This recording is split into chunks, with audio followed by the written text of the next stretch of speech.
Fucking hell. Welcome to Impossible Coin. I can't guarantee it, but I can say that we will endeavor to make sure that shit gets real today. Let's go. Nothing's real. Helping me make sure that shit gets real, Rocky Hardy. Yo, what up? And a guaranteed hardcore motherfucker, Tegan Somerset. Yeah, what? I'm hardcore. I live an unhealthy lifestyle for a fucking adult. Hey, sometimes it be like that.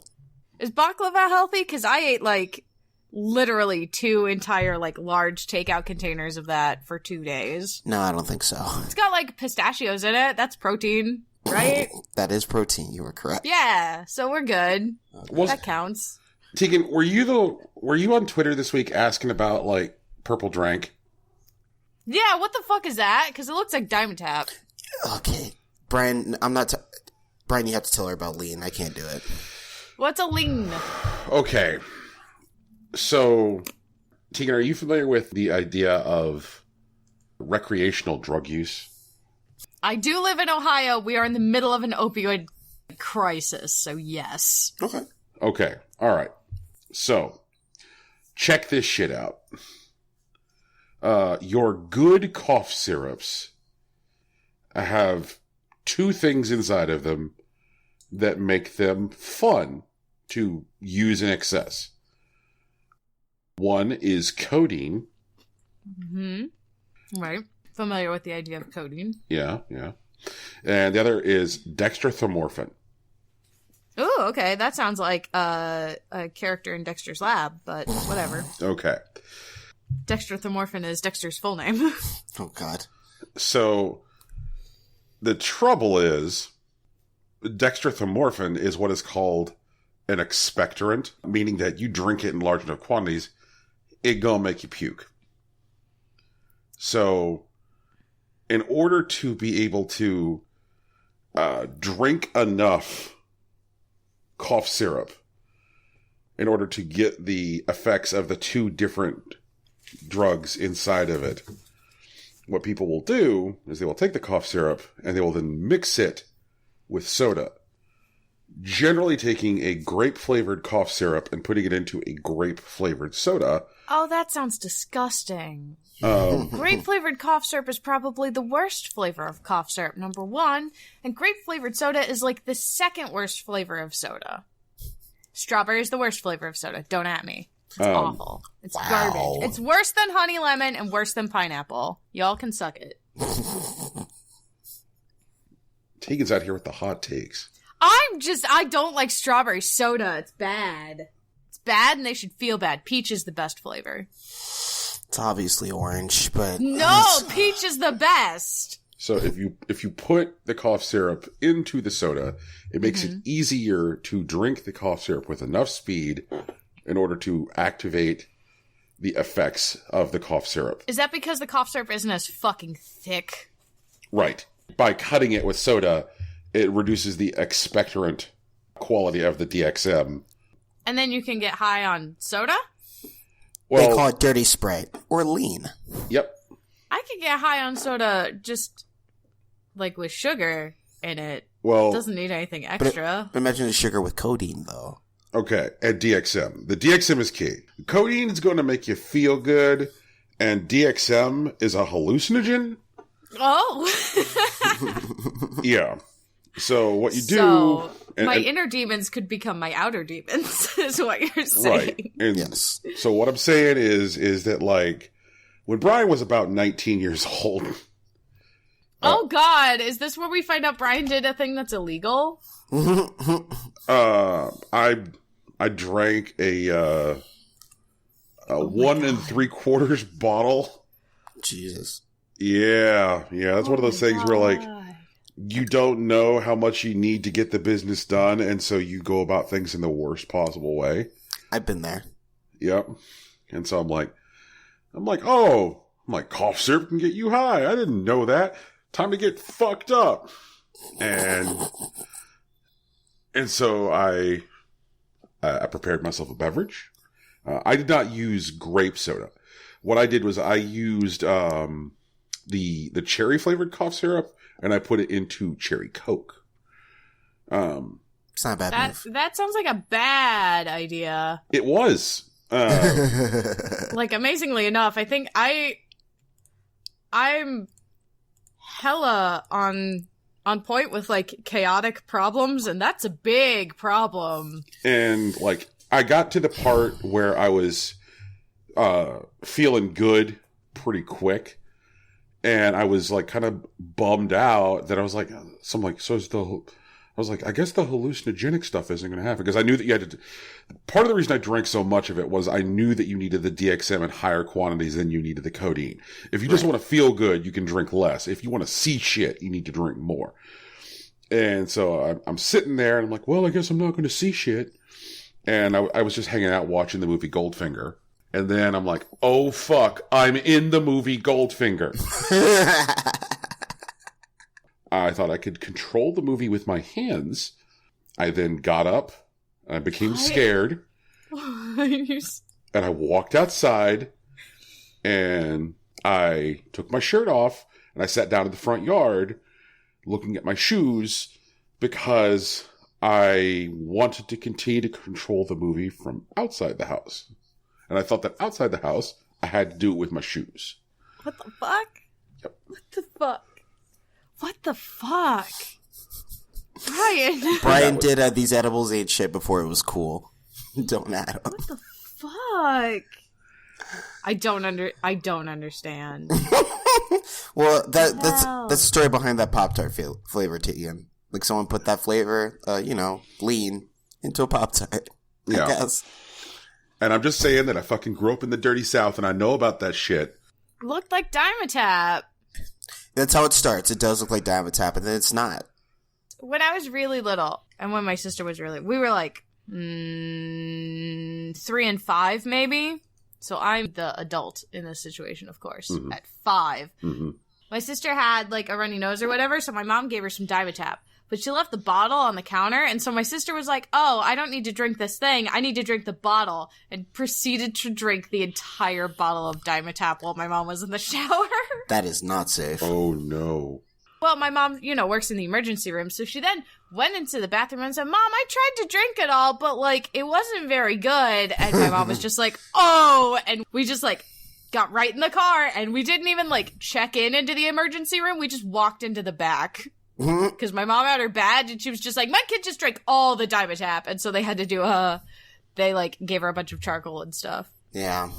That sounds about right. So, and now she hates all grape-flavored things. So picture, instead of drinking charcoal, drinking more. Just drink. But if you drink charcoal, then you get to, like, vomit black, and you look like one of those, like, vent animation memes, It's definitely an experience of its own. Mm. Yeah. Yeah. It's a whole thing. Mm-hmm. Because back when I was a young man, the drugstore was your drugstore. And you just got shit figured out. Wow, you're such an adult. Well, back in the day, the drugstore was the drugstore. Yeah, well. Now we got dispensaries. You got your local guy, that just pops up. Sometimes you don't even need a guy. They just appear. True. They know what you're thinking. They track your thoughts. Well, I don't know about They have mind powers. All of the birds were killed in 1947. God damn it, T. So how you been otherwise, Brian?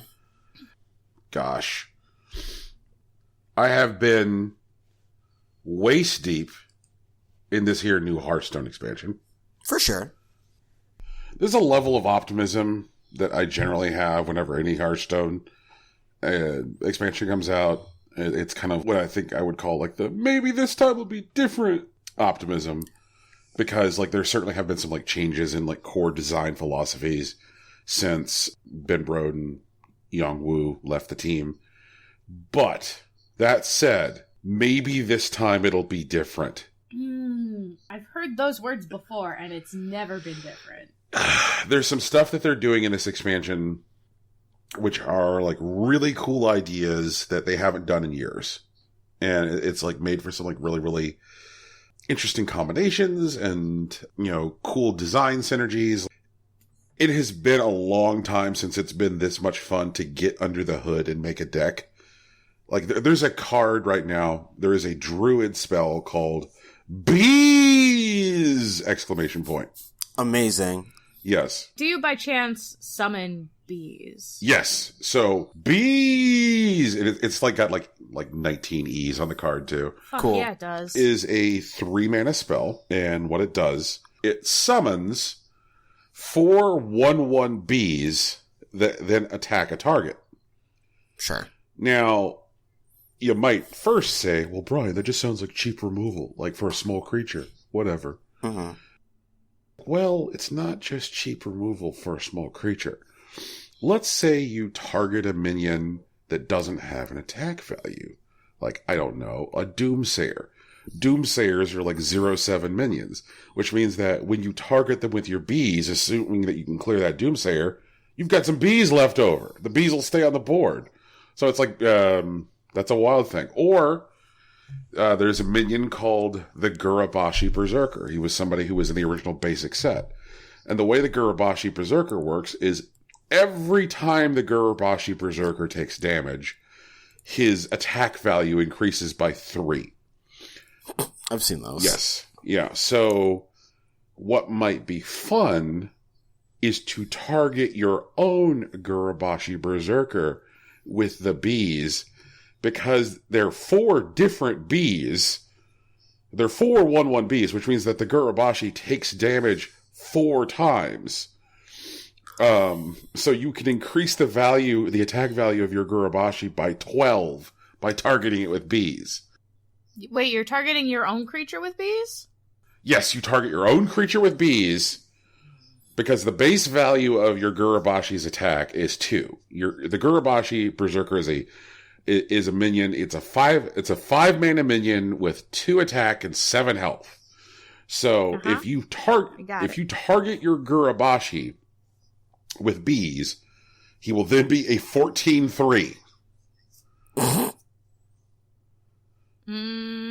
That sounds like a very glass cannon. Big scary. Well, if you're using your Gurabashi more to, like, get the job done and finish off a dude, it doesn't really matter if he's a glass cannon, because, like, because you don't got no business with him after that.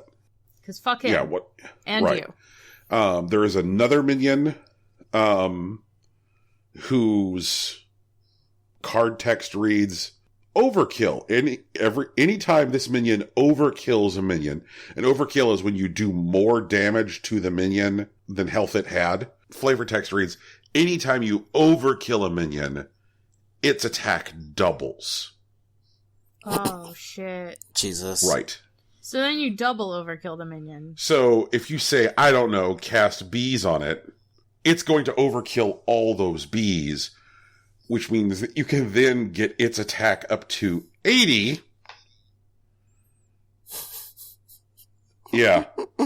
Fucking yeah, and this is just like, these are the design synergies of like one card. Plus there's like a whole bunch of other crazy shit in this expansion with like really, really interesting options available to you. Like, and one of the things I'm really liking is that there's some cards that have the flavor text doesn't activate unless you don't have any duplicates in your deck, where you can only have one card of each type, which means like, I really like that flavor text, so I really want to activate that feature. But that requires having no duplicates in my deck, which means really having to sit down in the lab and be like, okay, well, if I can't have 2 of these, then what am I going to put into this deck? There is a legendary right now, which does a fascinating thing. It's a 2-mana legendary, and the flavor text on the card is discover what you need most. Ooh. A will to live. Okay. No, nothing that powerful, Tegan. Aww. But what it does... Nothing, only in-game, no meta? No meta. Ah, fuck. What it does is it reads the board state, takes a look at the board state, takes a look at what you have in your hand, takes a look at what your opponent has in their hand. Oh, wait a minute. And then offers you 3 cards, which would be either the solution or as close to a solution as possible. So, like, you might, like, let's say your enemy, your opponent, has an overwhelming number of minions on the board, and you've got nothing in your hand to deal with it. Then what it might do is provide, AoE removal in order to clear their board. It might, like, give you the Warlock card, Twisting Nether. Or, let's say your opponent is almost dead, but they've played a bunch of taunts. And so, like, in order to kill them, you need to get around their taunts. Then what it might do is present you with the Priest card, Mass Dispel, which silences all of your opponent's minions. So, like, it reads the board state, and it's like, okay, here are 3 solutions to your problem. And it's really, really wild because, like, in order to use that card, you cannot have any duplicates in your deck. Enjoyed using it and then trying to mulligan for it to make sure it is in my opening hand, because there's a different card that says, if there are no duplicates in your deck, battle cry, get another copy of your opening hand. Oh, shit. Jesus, okay. Yeah. So there's some weird shit going on. The meta's super wild right now. Like, there's a bunch of crazy stuff going on. They've introduced a whole bunch of new, like, class-specific quests. In addition to the new Hearthstone expansion, I've also been continuing to, like, fuck with this whole Thwomp project in Mario Maker. And I kind of have reached, like, I wanted to survey you guys on this. What I'm going to call, like, the fuck it place, where I'm like, I'm never going to be as satisfied with it as I want, and I should probably just throw it into the wild. And I wanted to find out if, like, that's a reasonable perspective, or if I should just keep on fucking with it. Well, I mean, one of the most important parts of, like, making anything that people are going to consume is iteration. You're not going to be able to change it until, like, you see how it works. So, like, yeah, give it to other people. Why not? All right. And I will upload the Thwomp level today. After you upload it, you should put the code in the description so that people can play it. Yeah, it's important. What is the point of announcing you're going to upload your Mario Maker level if you're not going to then give people a way to play it? I will do that. So, hey, listeners, check the episode description for a level code. Hopefully more fun than a Wendy's level? I don't know. You're competing with Wendy's right now? Dude, they had a whole team. Like, build this. Whatever, it's fine. It's cool. I don't know if they had a whole team. Maybe like 4 dudes. Brian is 1 dude. Okay, I'm going to say 4 gender-neutral dudes. Sure. Because, like, there's probably 2 people who, like, are really into gaming and 2 people who, like, just want to build stuff. So, you know. And also, I've been doing a bad thing on my phone. Yeah. And I think Tegan might be able to sympathize with this. We have, on this podcast before, talked about bad phone games. And after I spent, like, a good 10 minutes on this podcast trashing Dr. Mario World for being a very bad video game. Right. You immediately got on your phone and played it. I have spent way too much time playing Dr. Mario World. And I sit there actively playing it while I'm playing it going, this is a bad video game. This sucks. Then why are you playing it? Yes. Wait, I actually have a phenomenon. So, like, you guys know occasionally I make queso. And, I make my queso very hot. That is how I enjoy making it and serving it to people. But it is flavorful. There are plenty of peppers that make it an interesting experience to eat. And it is definitely searing, to your taste buds. And the most common experience when people eat it is that they say, this is really fucking hot, but I can't stop eating it. And it's because you get to a point where your brain's just like, it's not killing you, and you may as well, like, get as much of this experience as you can. So you just keep putting it in your mouth. It sounds like what's happening with Brian with Dr. Mario. But he's putting it into his brain? Yeah. Yeah. They're brainwashing Brian. And I, in all seriousness, I think the thing which is actually happening is that, like, I keep on running across design ideas in the game that would be great in a game that wasn't shit. And that's the frustrating part, is that, like, I keep on seeing, like, glimpses of the Dr. Mario game that could have been. Like, they introduced an idea where all of the viruses are in little tiny jail cells. Okay. And in order to get rid of the viruses, they first have to be taken out of their little tiny jail cells, which means first you need to unlock the little tiny jail cells, which essentially means that, like, every virus needs to be cleared twice, because first you have to, like, clear the jail cells and then clear the viruses. And like, so they create all of these different things to, I'd say, like, incentives for creating combos and incentives for making sure that, like, every piece that you drop is going to, you know, clear more than one virus. And it sure would be great if, like, they didn't design the game around the idea that, gosh, you'll never have quite enough pieces to clear a level. And wouldn't it be awesome if you bought some gems? And, like, that's the point when I always put the game down. And I'm like, fuck off, game. Like, I'm not going to, like, put money into you because you've been designed to be a Skinner box. Especially whenever I pick the game back up, like, I'll play the exact same level, and then all of a sudden, I'm now getting more pieces on that level. And I'm like, oh, fuck off, game. Like, a good example was, there was, like, a level I played 2 days ago, and it was just like, the mountain was absolutely insurmountable. And I was like, there's no way this level can be cleared with the amount of pieces that they give you. And so I just turned the fucking game off. I was like, this is obviously a thing designed to frustrate me as a human being and make me give them money. And I was like, I'm curious as to what will happen the next time I pick up the game. When the next time I picked up the game, literally, I got a little pop-up of fucking Toad in a goddamn lab coat. And he's like, hey, why don't you have some more pieces to help you with that level? At which point the game gave me 9 additional pieces, which was, sure as shit, the exact amount that was needed in order to finish the level. Clear the level. Yeah. And I was like, so let me get this straight, game. The first time you had me play that level, there was no possible way I could have cleared the level with the tools provided. What you wanted at that time was for me to get frustrated and buy more pieces. And then when I didn't do that, you knew that in order for me to clear that level, I would need 9 pieces. So you gave me 9 pieces in hopes that I wouldn't, like, fucking delete the game or something.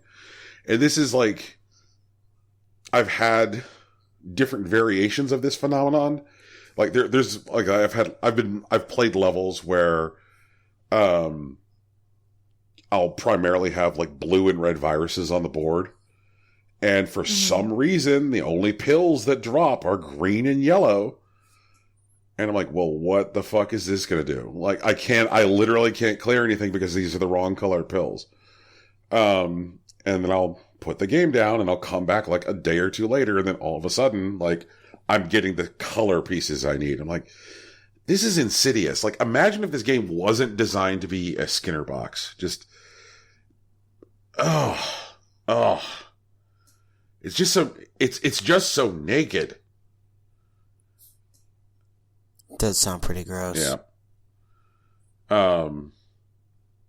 So, Tegan, I see that you have also been fucking with a horrible Skinner box. Oh, shut up. I have not.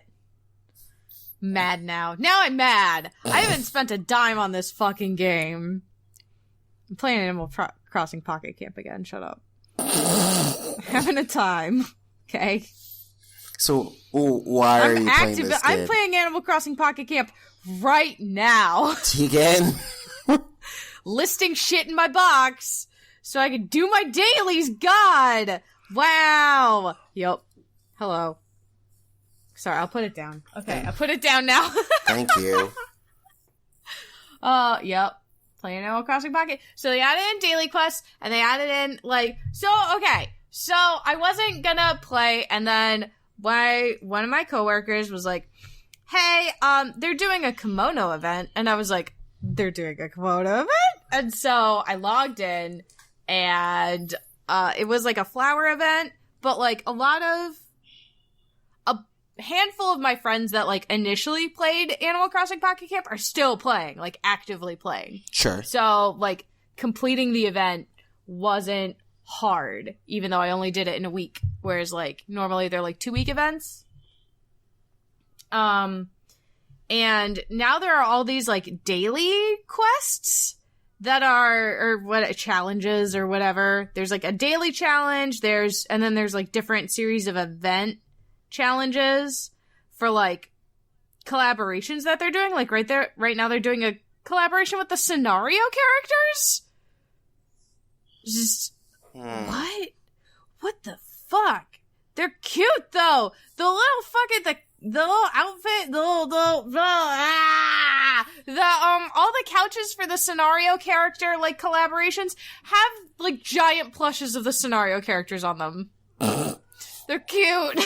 That sounds like bait. They're so cute. No, the bait is the fortune cookies. That's where they want you to spend money. Because you can buy... So they'll put out Timmy and Tommy, the Nooklings, they're in the game now. And they, like... Well, they were in the game because they were selling you furniture, but now they're, like, in the game. They also sell you fortune cookies. They bake them themselves. They work really hard on them. And they have a fortune and, like a prize inside. And they announce, like, the rates for all the different prizes and stuff, and it's, like, furniture or clothing or, like special items or whatever.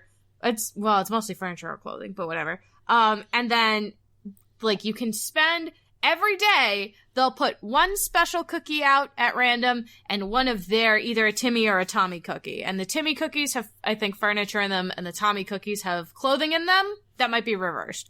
But you can buy the special cookie for 5,000 bells and the Timmy or Tommy cookie for 500 bells.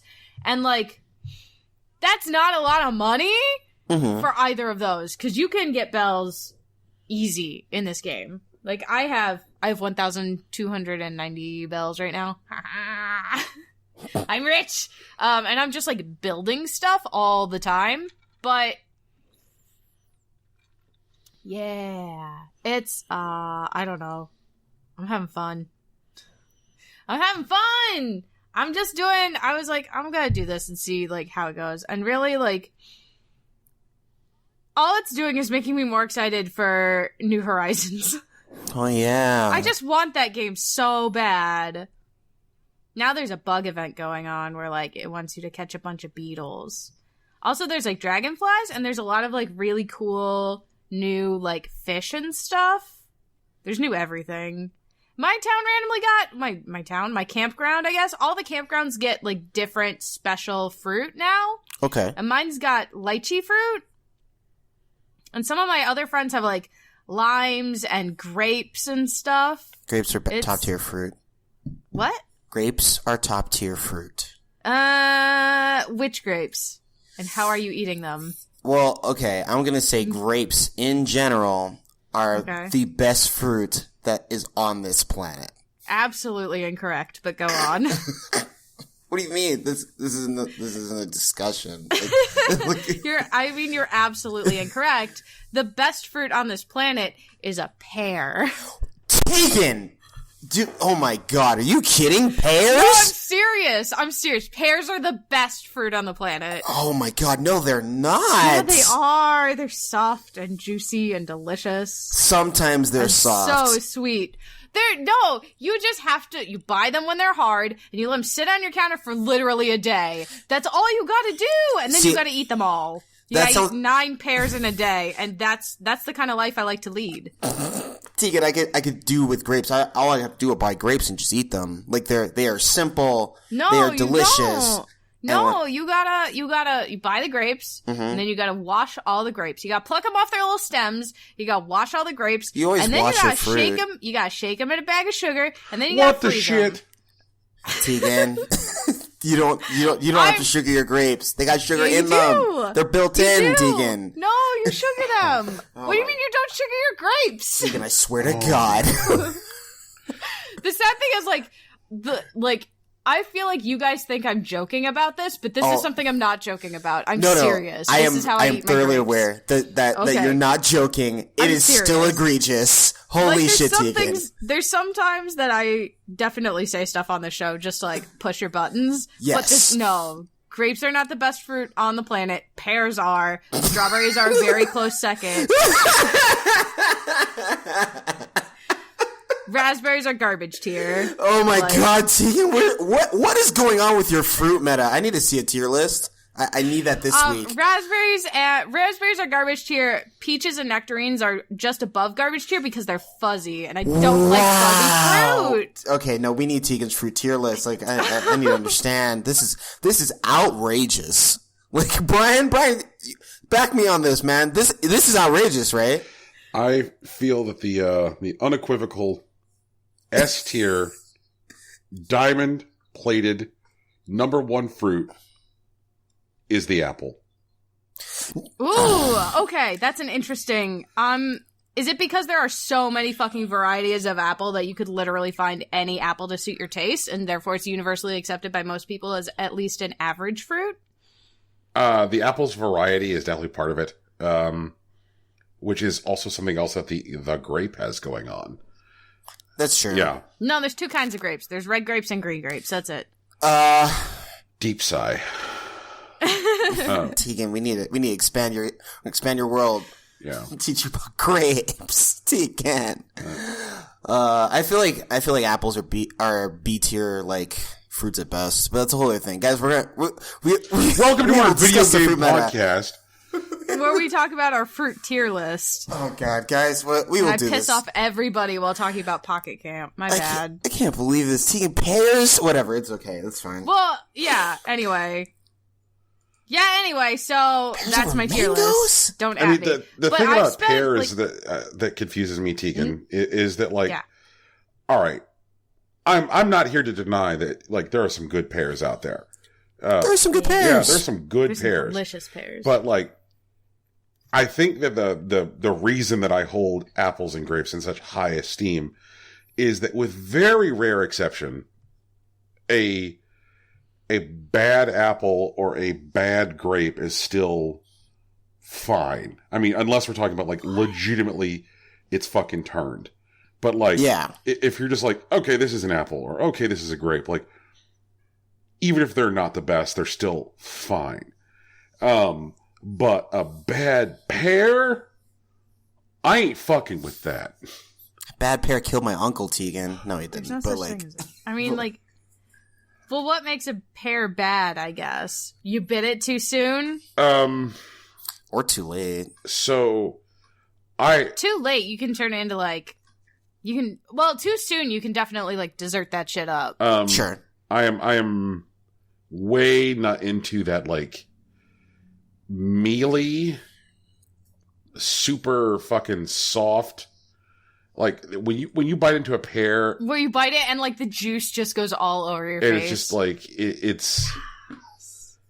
Or it's like grainy and stuff. Yeah, that like, good post OP. Where it almost feels gritty. Yeah, I've seen that. And no, ideal. We got to get that out of here. Yeah, and I what? Wait, you mean that's bad? That is bad, Tegan. That's oh my God! Good. No way, it's delicious.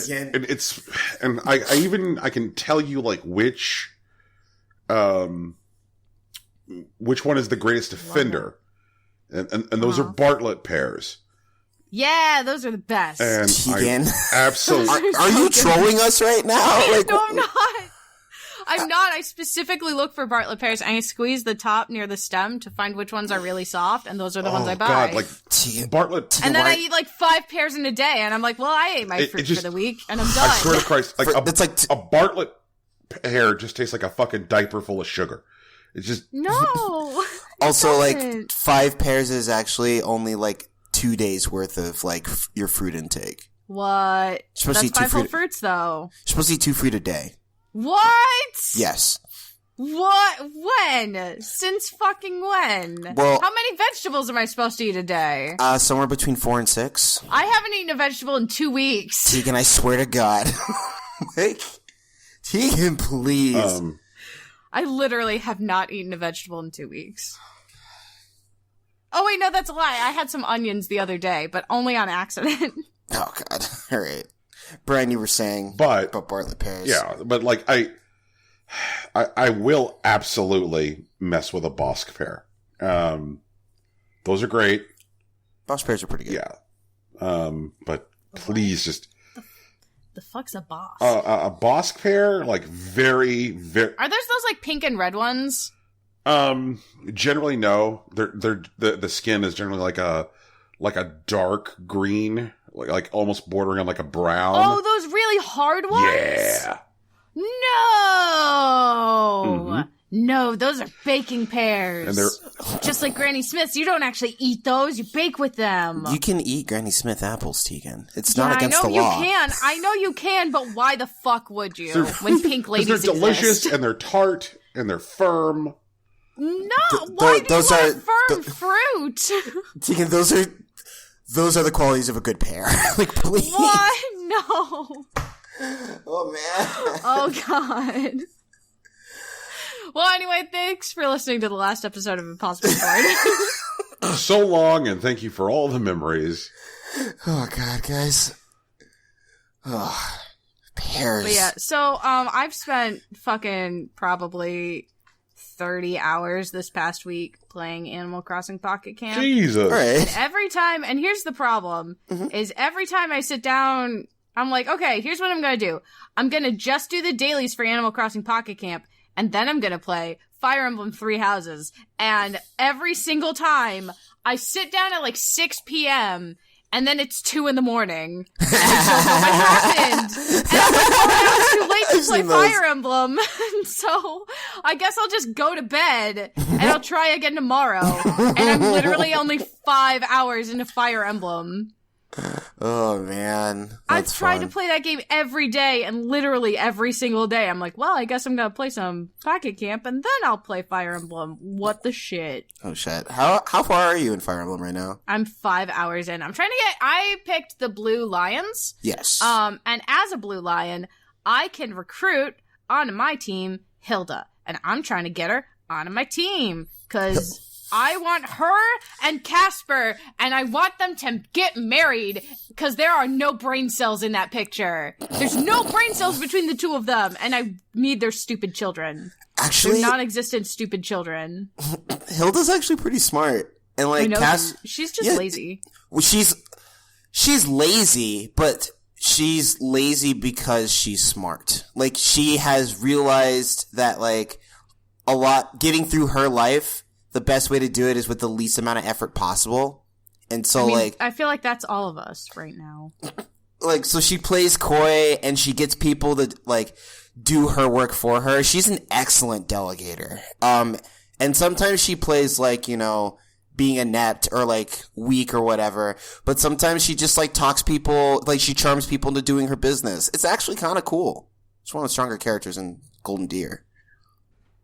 I want her, but in order to have her in my team, I have to, like, up my axe skill, and I'm like, okay, so I'm on, like, the first weekend that you can do, like, mock battles for fun, and there's, like, one mock battle that, like, costs my little sword thing, and there's another mock battle that costs nothing, and so I'm doing that one. Dang. Just over and over and over.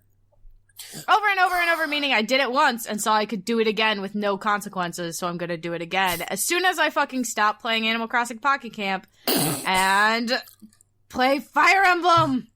You can bypass a lot of the weapon requirements by just like building your support with the character. So like finding their lost items, answering their notes in the cathedral. How do you find lost items? They're just like, you know, like there's shiny spots like when you're walking around like the campus. Yeah. And it'll be like a item and you have to figure out who it belongs to. But once you give it to them, it ups the support. And later on you get tea parties and you can just spam tea parties with someone you want to like invite to your team and like that'll build support with them. Because, like, I know at first it's like pretty stark, like how high like your skills have to be. Like I think I needed like a B in brawling to get Casper. But I need a what? That's what I needed at the time. But then like I just kept being his friend, and like the cost of like, or like the level of like skill that I needed was less important because he already liked me. Which like okay. Well, I guess I only had I've only had one like lost item event. But it was like the first one where the girl from I don't know her name. What color is her hair? She's really brown. She's got brown hair, green eyes, and great tits. Dorothea. Yeah. She was like, I lost my shorts or whatever. And all I could think was like, that's also the first area, or the first time you get to go to like the little fighting arena thing. Mm-hmm. And Casper was like, I found this cloth. I don't know what it is, but it's great for wiping up sweat. And all I could think he fucking picked up her underwear and like is using it as a sweat rag. Holy shit. That's actually fucking amazing. Oh god. Like later on, like you get to the point where you're actually running around with like, I think I have 7 lost items whose owners I haven't identified. And I've run through maybe like 40 or 50 of them, like over like the various weeks. So you don't want to like explore the campus every week, but at least once a month, because like you get a bunch of quests and there's a bunch of items running around. And, like, everyone has, like, tiny events you can, like, do. What's your favorite event so far? There is a dance competition that, you're able to enter one of your, students in. And, like, you usually pick someone with, like, high charm. And there's, like, a dance practice that you get to do beforehand. That was pretty goofy. Oh, okay. Are they, like, good dancers, or are they... No, they're, like, waltzing. It's not, like... Oh, okay. It's not real... But it was... Oh, not like waltzing isn't real dance, okay? Wait. Before I fucking alienate my entire fan base there. Wow. What? I can never tell whenever, like, Tegan is just trying to do a bit or think a thing. What do you mean? I don't know when it's a bit. It's never a bit. I'm always serious. Oh, fuck off.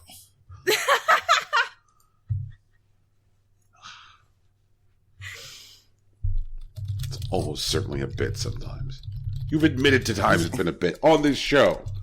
She's trolling you right now, Brian. Come on, man. I don't we record and I forget everything that happened. That also. I have no idea. I have no memory of this place. Every time I listen to the show, I'm like, oh wow, we talked about that? Cool. So Tegan, obviously, I'm pretty sure you know that, like, there is a point in the story where, like, everything escalates. Yes. And it gets wild all at once, and there's a time skip. Yeah, I can't wait. I'm excited for that, but I want Hilda on my team before that. Also Casper.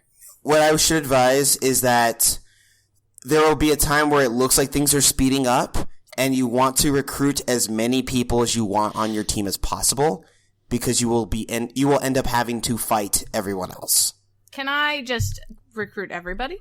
That is a possibility. The only people you can't recruit are, like, the house leads and their immediate, like, subordinates. So it's like Dimitri and Dedue. So I can make fucking everybody on my team. Pretty much. Like, nice. You can't take Hubert from, like, Edelgard, or is there someone you can't take from Claude? I can't remember. Yeah, Hilda acts as his retainer if you don't recruit her before month 4 as a blue lion. Okay. But I don't know who it would be otherwise. It might be Lauren's, which is fine. Lauren's kind of sucks. I think for Dimitri, it's Dedue. Yeah. Dedue. I love his name. He's I'm gonna make him a heavy armor person.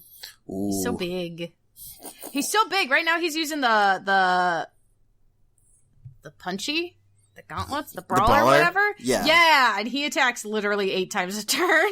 8? 8. Jesus, that's horrifying.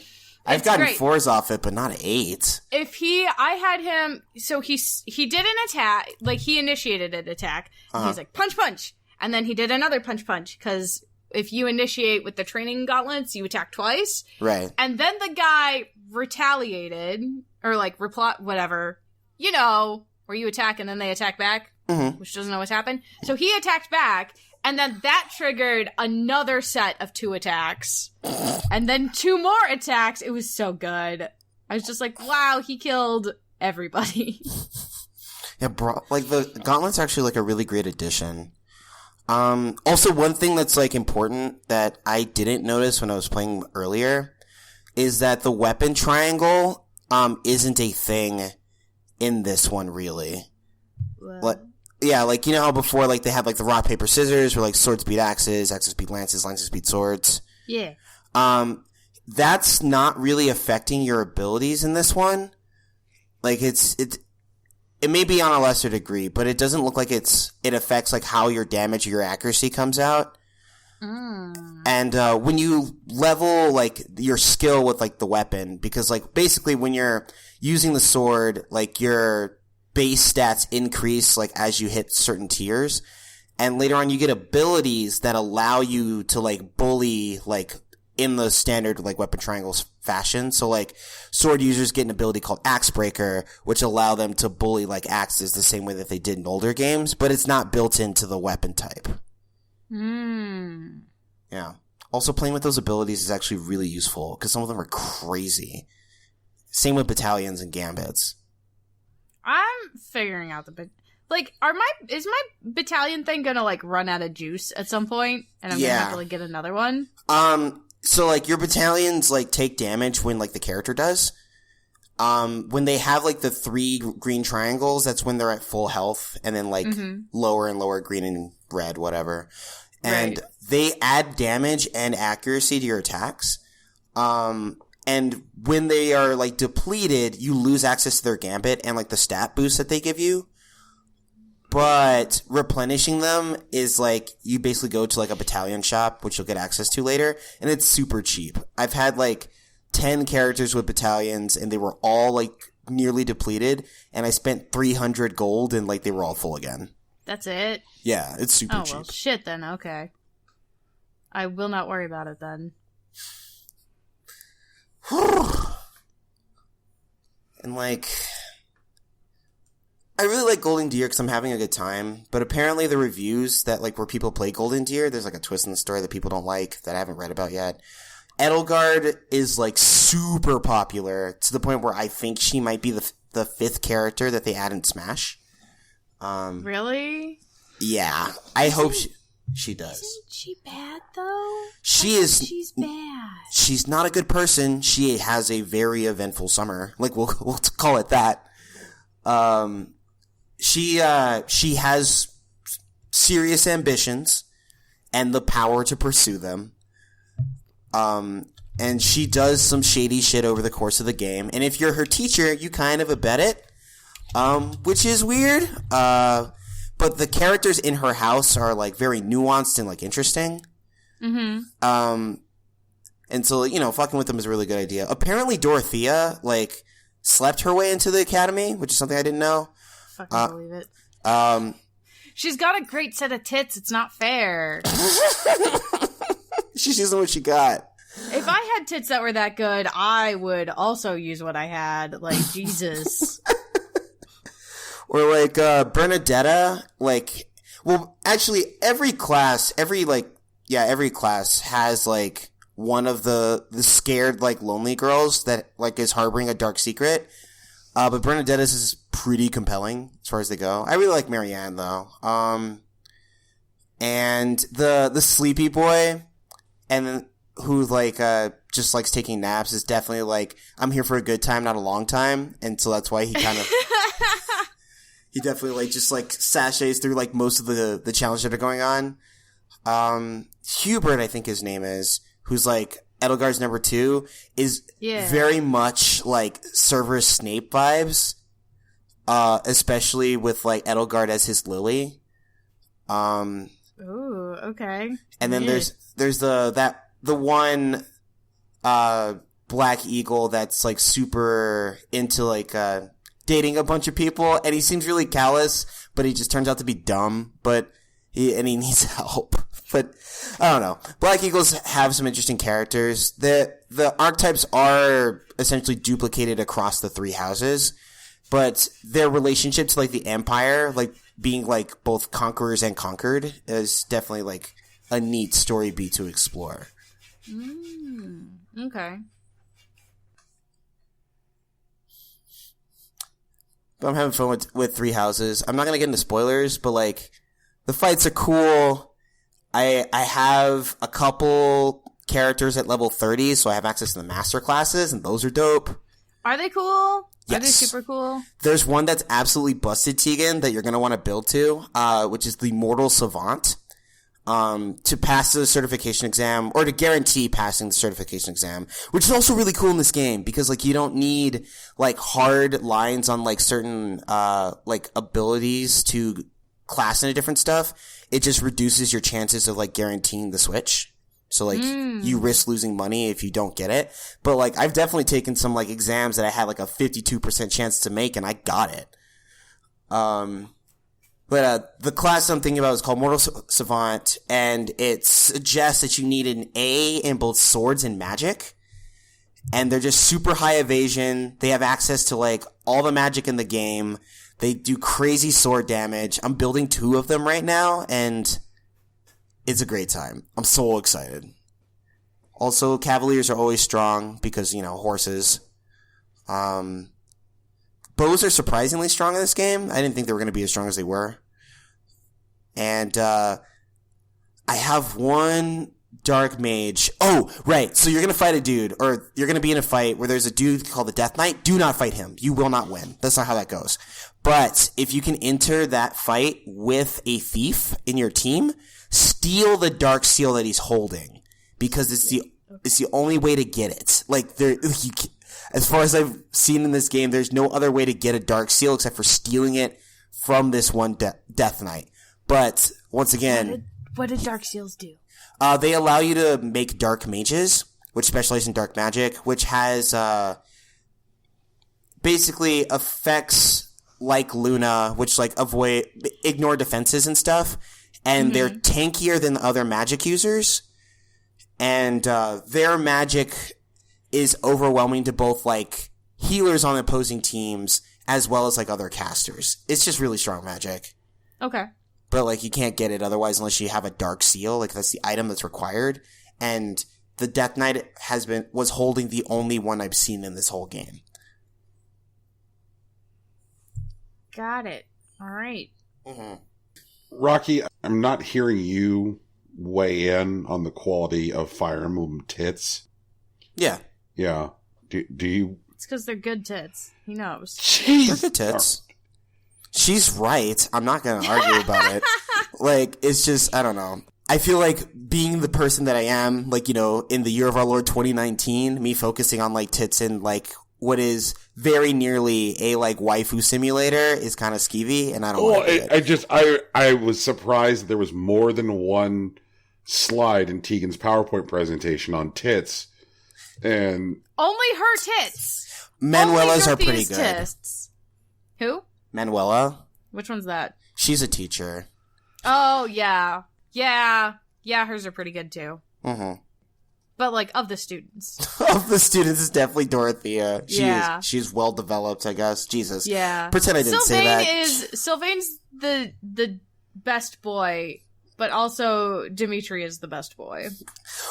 Casper's just dumb. I gotta say, Dimitri's gonna go through some shit, Tegan. I know, I heard. Well, I've heard, like, that he's gonna go through some shit, but I haven't, obviously seen it for myself. Yeah.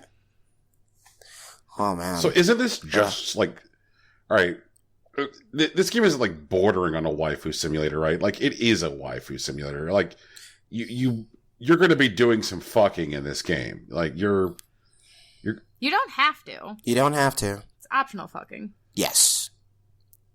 doesn't the game, like, hang some pretty large rewards around fucking? Once you get a character in a romantic relationship, which means they get to an S rank support level with a character, they get huge stat boosts to, like, each other when they're, like, adjacent or if they're, like, fighting in the same space. But those boosts are not necessary to progress through the game. Not even remotely. Like, I don't have a single S rank, and I'm just, like, trucking along. And I haven't hit a wall, like, at all. And I'm, like, on chapter 15 now, I think. And, yeah, I don't know. Not having any trouble with it. You can do it. And, like, the support conversations are enjoyable. But it's definitely not something you need to do. And I wouldn't even say if it's essentially Fire Emblem.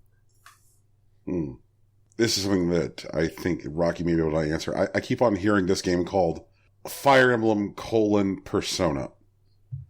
It's very much like that. Like, you have a monthly calendar. At the end of the month, you do a mission. And in between then, during the week, like, the kids are obviously in school. But on Saturdays, you pick a couple things you want to do, which include, like, exploring the campus and doing all sorts of side quests. Or, like, developing your skills or your relationships with other NPCs. Or just, like, doing random battles for, like, XP and gear and, like, items and stuff. Like, it's very Persona-like. Wild. Yeah, but it's good. Like, they're definitely cribbing, but it doesn't feel like cheap or contrived. Like, they built an experience around it. Also, the fishing is good. It's one button fishing. There are combos involved. It's fun to do, and there's a lot of fish. I think there's actually like 50 or something. Oh, also, Tegan, I think you would appreciate Flayn and Felix's friendship if you get around to that. Flayn is a character that will definitely be added to your, like, team no matter what. But Felix, I think, is actually in Black Eagles. I can't remember if he's Black Eagles or Blue Lions. Okay. But I think you would appreciate, like, their support conversations. Ooh, alrighty. I'm interested. I'm gonna try and get, like, as many people as possible, so. Yeah, I definitely miss some people. Like, I kind of wanted to, like, recruit Bernadetta. I just a lot of people like her. She's just, like, reclusive, and she definitely has, like, a pretty compelling story arc, but she's one of the characters that you need to invest a lot of time in before, like, you can really interact with her, because otherwise she just stays locked up in her room. Also, Ingrid is really cool, and I regret not recruiting her when, pre-time skip. Wait, you can recruit her post-time skip? I'm pretty sure you can, but I'm not 100% sure. Like, it's definitely riskier post-time skip. Right, I gotcha.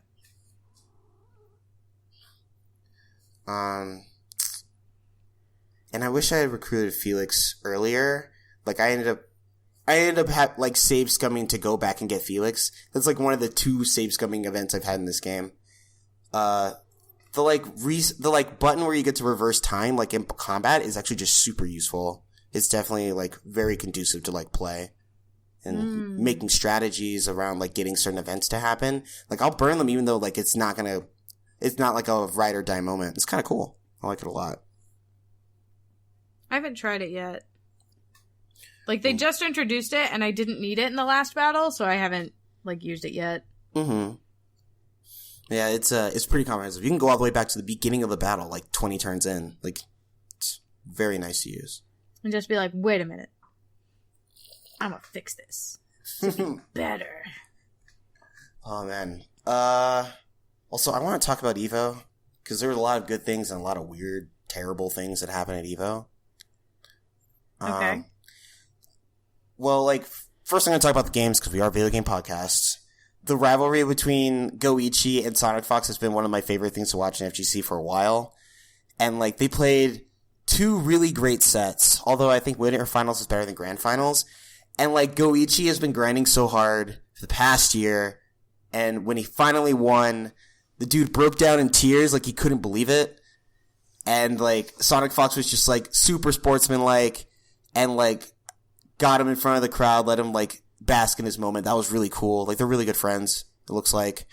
Bon Chen taking Street Fighter back to Japan was kind of cool, even though I thought it was really interesting that like a British player won last year. Arslan Ash, who I talked about, who won Evo Japan and Tekken, won Evo proper. So he's like the unified Evo Tekken champion, which I think is just a really cool title to have. Infiltration, who was being investigated for the past year or so for beating his wife, won Samurai Showdown. And that's important for a couple of things, or a couple reasons. One is that after those allegations came to light, Capcom banned him from competition. And so he couldn't compete in any Capcom games, which include like Street Fighter, which is what he was best at. So he ended up picking the one tournament that he was actually cleared to like sign up for, which is Sam Show. And then he took the whole thing because he's actually a really good player. But it really grinds my gears that he was allowed to like compete at all. That the organizers, like Mr. Wizard, Joey Quellar, were okay with him playing in this space with these people. And like, I know it's like Infiltration definitely puts together good matches and he is a celebrated and skilled player, but I wish that the whole FGC had washed their hands of him. And I would definitely be singing a different tune if Infiltration joined the Sam Show tournament and got washed or whatever. But it really grinds my gears to see someone win like that. It's fucking garbage. You'd think if like not just with like the allegations, but like if an actual like company is like, you're banned from this, that other people would consider taking up that same stance, you know? Yeah. And a couple of them did. Like, I don't think he's like officially banned from Tekken, but like Harada doesn't like him. And if Harada says like you can't play Tekken here, that would have happened. But he didn't sign up for Tekken.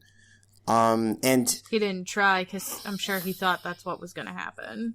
And like the anime community, well, actually, I don't think Infiltration could like survive in the anime meta because the games are just so much faster and like insane. But like, I really don't like how that played out. And I wish that we could do things differently. But, you know, he got the prize money and they, to their credit, the Evil staff, like they definitely tweeted about him because he won the tourney. But when they did like the compilation with like all the winners in like their final like video, like they definitely cut out Infiltration. Like they didn't keep him in the copy.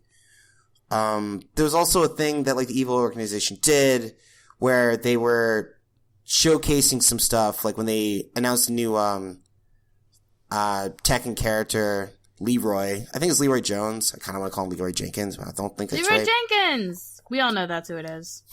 They can't hide it from us. But they did like a fake promo where they had the voice actor that plays Snake say like, oh, that's some good ass Tekken. Like teasing the idea that Snake might be in the next Tekken game or in the next like season pass. And it was definitely fake. It was something that like the Evil organization did as a joke. But the voice actor was upset about it because they kind of just lifted that audio. Like it was done when he was like taking requests for like various, like just having him say things, you know, like with like the Dummy Thick thing or whatever. And there's a streamer that had been using that specific audio clip and Evo just lifted that. Instead of, you know, talking to the voice actor, like negotiating a deal, they just kind of like took that audio and ran with it. And the voice actor was obviously like, that's not cool because he definitely missed out on a check because of it. And like, it sucks because like, that likely means he's going to be a lot more wary about things like this in the future, which was like, you know, like a kooky fun fan thing that like could be used by like corporations like using his talent. Well, like, it's not literally commercial use, but it's definitely not just, like, for shits and giggles. And, I don't know. Like, I hope that he doesn't, like, he or other like creators still feel comfortable doing these kinds of fan things, even if they take protections to like protect their craft. I'm trying to remember. Is there anything else about Evo that I really wanted to talk about? Oh, MK Leo, who won Smash. Like, he's a Mexican player, and there were definitely a lot of, like, racist nonsense that people were hitting with. And even beyond that, which I don't really want to skip over, the fact that he was called a pay-to-win player because he used, like, Joker, which is a DLC character. And they were saying, like, oh, it's a busted character. Like, he's definitely carried all the way to the top, even though he was the only Joker that made it into top 32. The second best Joker in like the 1,000-player tournament was like literally made 33rd. Like, he tied with like 10 other people for 33rd. What the hell? And it's just like, MK Leo's a really good player. Some of his game looks simplistic, and it's because like they can see that his game is simple, but it's precise, and he's like making very strong choices with his gameplay and playing his opponent and beating them, like, every time he sits in the chair. And, like, these armchair, like, professionals that want to sit around and say that, like, he's not as good as he is proving himself to be is bullshit.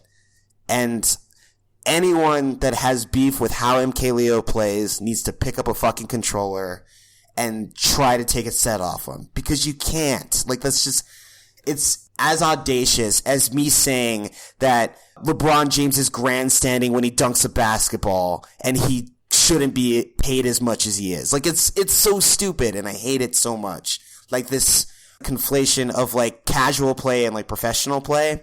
Mm-hmm. Where, like, casual players who are salty at how, like, pros are playing because they feel like they understand it by just watching it, but don't have the experience to, like, counter it. And one of the things that I like most about the FGC is that any player always has a target on their back. Like, if you don't like how a player plays, if you don't even like a particular person in the FGC, all you gotta do is sit in the chair and beat them. Like, that's it. Because, like, if you beat them, then they can't say anything to you anymore. That's anything else that they say is invalid. And none of these people, I know for a fact, can beat MK Leo because he's the best player in the world. And I wish more people respected that. Also, Lil Majin didn't make top 8 in, like, Tekken this year, and I really wish he had. But it was a close match. He got 9th. Like, rip. End rant, I guess. End rant, maybe, I guess. Like, if I remember something else to yell about with Evo, then I will. But, like, I don't right now. So you said you wanted to, like, start with the games at Evo, and I guess, like, the game stuff. Right. I thought that meant that we were going to wind our way to the Red Bull party. Yeah, let's do that. Come on. The Red Bull party? So, Tegan, you know how we have talked on this show before at length about problematic things happening at FGC events? Yes. So there was a Red Bull sponsored party at Evo. There were 2 women who were sexually assaulted at the party. Mm-hmm. Yep. Because FGC, because what the fuck. Can I just say disappointed but not surprised? That sounds par for the course. Yeah, and it's just like, and I remember going into Evo this year, like, just, you know, as Evo coverage ramped up, are we going to get through Evo this year without some kind of, like, harassment or sexual assault? And then, like, this happened, and I just wonder when, like, you know, like, major tournament organizers are going to start handing out lifetime bans for doing shit. Like, it's too easy to be a piece of shit. Like, you mentioned, Rocky, you know, infiltration winning Showdown. Mm-hmm. And to hear some of the talk, or it's like, you know, like, you would think he, like, to hear some of the people talking about infiltration, you would think he had been, like, off fighting cancer or something. Yeah. Yeah. Like, because the actual tweet was just like, with his triumphant return, like, he takes Sam's show. Right. And we definitely had to temper that, right, like, with what's actually going on. on. Right. It's like he's not fucking Roman Reigns. He hasn't been off, like, fighting leukemia or something. Like, oh Lord. You know, and it's just like, what? There was always like this hyperbolic language used around like bad behavior by athletes. It always just felt like coded racist language. We're like, oh, athletes are bad, and because if you looked, like, say, the percentage of players in any given sports league versus number of players who were getting up to some shit, it was never like a meaningful enough percentage to make that rhetoric meaningful. But yeah, you can look at FGC events versus number of FGC events where, like, sexual assault happens or people who are pieces of shit are venerated, and it's pretty goddamn close to like 100%. And that's bad. It kind of feels like that kind of language is worth it in the FGC. Like, yep, you know, you sure can be a piece of shit, and nobody's going to stop you. Like, they would prefer if you try to not get caught being a piece of shit, but if you do, like, we'll see what we can do. Just. Oh, God. Well, okay. I do want to preface that a little bit. Like, FGC, like, just involves more bodies in general. Like, there's maybe, like, a couple hundred dudes in, like, any particular sports league. And in, like, FGCs, there are literally thousands of people, like, at any given time. Like, I think there are definitely more people involved. That being said, I think that more can be done by organizers and by people who are putting together the event to ensure the safety of tournament goers, competitors, etc. I'm not happy about the Red Bull party, and I don't condone it in any way. And I don't think anyone really does. Like, I think everyone's pretty upset about it. There are a couple of people that have said that, like, they know, like, who's responsible, and they have yet to name them. There have been some accusations thrown around, but it looks like it's more political than, like, as opposed to, like, actually figuring out what happened and bringing them to justice. Right. And that sucks. I think these things with the FGC becoming more public is important because that's how we start to weed them out. Ideally, they would be, like, resolved, and they'd be resolved quietly to the point where they would just be not a thing that happens. But knowing, like, this scene, these are the kinds of things that have always happened, and being loud about them is how we begin the process of getting them to stop. And I don't know where that ends, and a lot of people don't, and it's going to cost money, and it's, like, in terms of, like, revenue towards, like, security and things like that, but also, like, lost revenue because we're going to kick people out like fucking Infiltration, who definitely bring viewers, and Joey knows that, which is why he let him compete in fucking Sam's show in the first place. I'm saying that I think this is a work in progress, and it's a very public one, because we were living, like, in the most public time that has ever been. And I believe in the FGC to get it together, but it's going to be messy until it does. I think the thing that, like, is especially frustrating about it is that, like, a couple of days before the Red Bull party, Evo hosted a panel called The Women of the FGC. I remember. And the panel was primarily about toxic culture and the sexual assaults, and it's just, and the women on the panel, the combo queens, were like, look, you know, like, our request is, like, you know, please listen to us. And it's fucking sad that, like, on one hand, like, there's enough self-awareness to realize that, like, there is a problem with the way women are treated in the FGC, and then there's just enough of these fucking dirtbags around that, like, not 2 days later, that's just, It would have been better if it didn't happen. Yeah. But I feel like that was the thing that was going to happen anyway. And so it's better that we're loud about it, that we say that we don't tolerate it, and that we excise everyone that was involved. That requires this, as far as I'm concerned. There are a lot of things that were really good. Like Senpai, who's like a Smash commentator, had a really like prominent place, not only in grand finals, but throughout the tournament. And like, there were a lot more like female commentators, female competitors. A female competitor made top 8 this year. And like, there was, I don't know if you ever remember this, but there was definitely a thing. It was big on Twitter, but it like bled over into other like publications where like there were very loud players who were saying that women don't belong in the FGC. And one guy made a huge stink about saying women will never make top 8 in like fighting games. And then like a woman made top 8 in Soul Calibur, beating that dude clean. I remember watching the set and like watching how broken he was being beat on stream by a woman after talking so much shit for years. And that's the type of shit that needs to happen. Like, it's slow going, and a lot of the space is antagonistic for the people that just want to sit down and play video games, but that's what the community is about. If you want to sit down and play video games, we can find a place for you here. If you want to do any of this other bullshit, you gotta fucking leave. And that message is being amplified on an international scale with things like EVO, and it's getting better.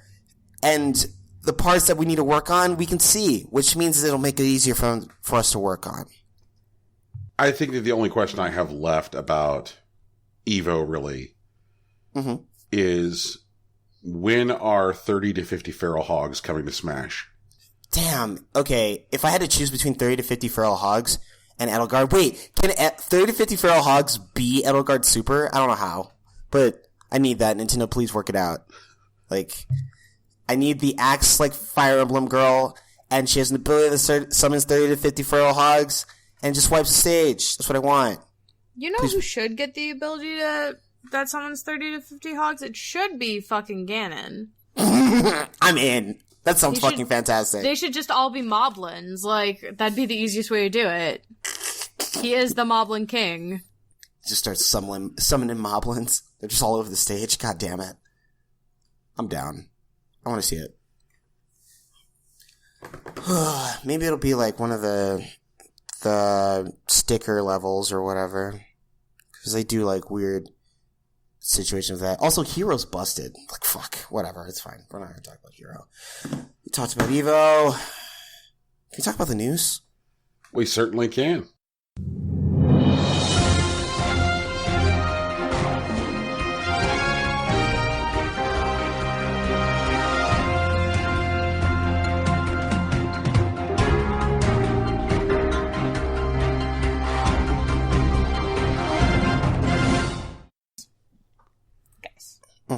Guys, guess what?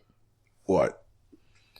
So, you know the ESA, the people who put on E3 every year? Sure do. Yeah, they leaked, like, the personal information of a bunch of journalists and influencers who attended.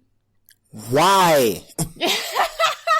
Because everything is garbage and we're in the worst timeline. So, like, literally a spreadsheet with the contact information and personal addresses of over 2,000 game journalists, editors, and content creators was found online via the E3 Expo website. And, like, of course, they were like, oh no, and they removed the link to the website and the link to, like, the file on the website, and then they moved the file itself, but it's too late. It was already on the internet. It's already circulating on internet forums. Yep. All right. Continue. People are getting crank calls, like, and obviously, like, gaming journalists mostly put, like, their work information, but for content creators and influencers, that's, like, their home info. Yep. So they gotta move now. And the ESA was like, we were made aware of a website vulnerability that led to the contact list of registered journalists attending E3 to be made public. Once notified, we immediately took steps to protect that data and shut down the site, which is no longer available. We regret this occurrence and have put measures in place to ensure it will not occur again. But, like, dude.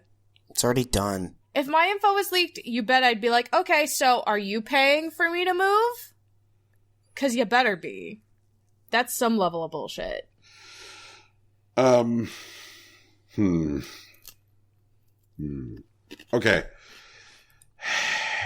I have many feelings on this story. Mm-hmm. And strangely enough, I should probably check outside to see if it's raining cats and dogs or the fucking sun has turned to cheese or something, because my first and largest thought is it's actually not fuck the ESA. Well, it is sunny in Ohio, so, like, I'll give you that. Okay. I don't know how much y'all have dug into this. Have either of y'all dug into this whole thing? Like, I've read some things. Okay. Yeah, I've also read some things. All right. So, I guess my first thought is fuck Sophia Narwitz. Because she published the video that was like, hey, here's how you access it, you fucking idiots. That's fair. So, like... So, Sophia Narwitz, like, reached out to some traditional media outlets before putting up her YouTube video. And the media outlets that she reached out to, all advised her, like, hey, maybe don't publish this video until the list can no longer be accessed on the ESA's website. Because putting up a video about this leak while the leak is still open, detailing how to access the information, took what was something that yes was publicly available, but also not like widely known or access. Like it's pretty obvious, like not like easily accessible, right? Like it's pretty obvious. It's like some idiot in the ESA thought like, it's pretty, pretty frequently we need the names of some people for some stuff. So why don't we just put it on the website so that way we can get it if we need it? Like, it's obvious that some idiot did this intentionally and that it was intended to be a resource for the ESA, not even considering the implications of putting this resource there. Like, it's that part's baffling.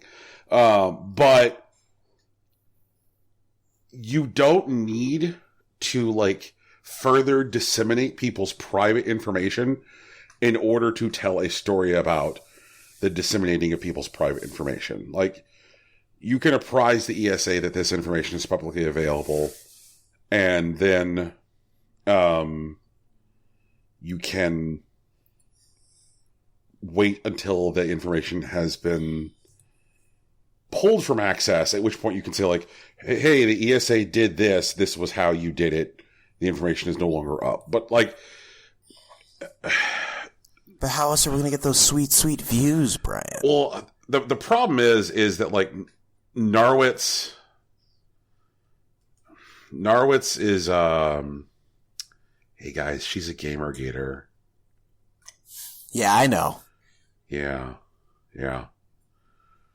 And this is just basically like her. It's like the real purpose of this story is to further weaponize this information so that way Gamergaters can harass traditional media outlets and harass reporters that they have decided are the enemies. Like, so that way, like, basically, like, she wants people calling fucking, like, Jason Schreier in the middle of the night and shit like that. Like, ding-dong ditching Patrick Klepek. Fuck her.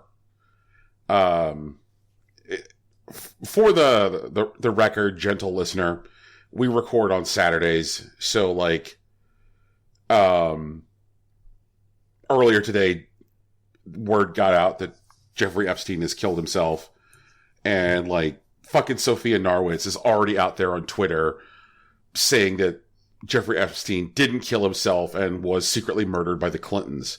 So, like, that's who we're dealing with here. That's what's going on here. Like, this is that kind of person. This is a person who's like, yeah, you know, he didn't kill himself. He was secretly murdered by the Clintons. It's like, don't do a thing and allege one type of intent and be like, I'm doing this so that people can know about how shitty the ES. Like, no, knowing how shitty the ESA is not your goal, Sophia Narwitz. It is absolutely not. It is to give the children of 4chan the information on 2,000 journalists, so that way, anytime Gamergate decides that one of them needs to, air quotes, be held accountable, they can, air quotes, be held accountable.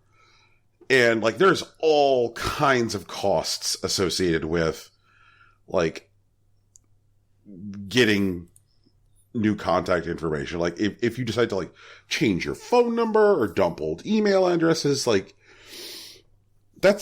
there's substantial cost against that. Like, I really hope that, like, some of these people whose information would not have been publicly available, were it for Sophia Narwitz, consider suing her ass.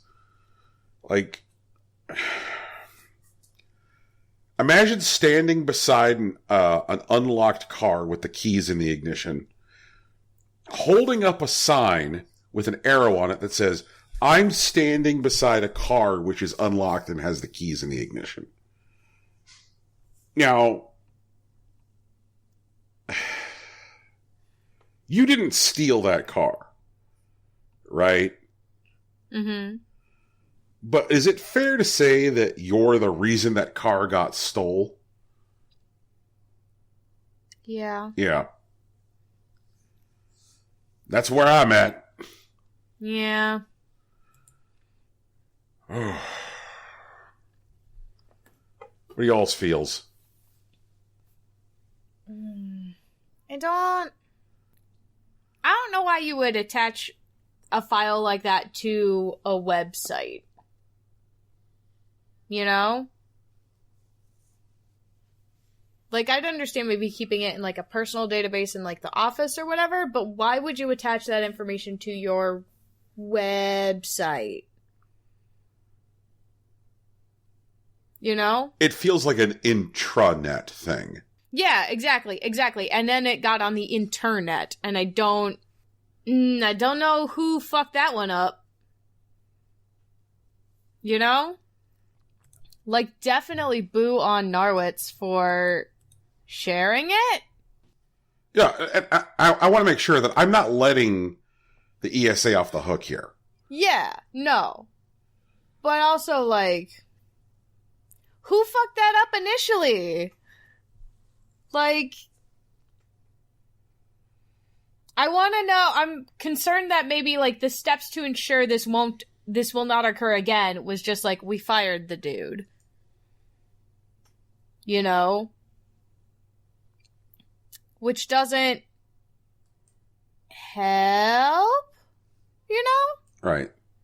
Like, it's a teachable moment, but also, like, I could see the ESA going after Narwitz for being like, you shouldn't have spread this information. Like, that's a thing that they could get in for. But also, like, I want to know what the steps they took to ensure it won't happen again are. And I really hope it's not, we fired the person who accidentally uploaded it to the wrong spot.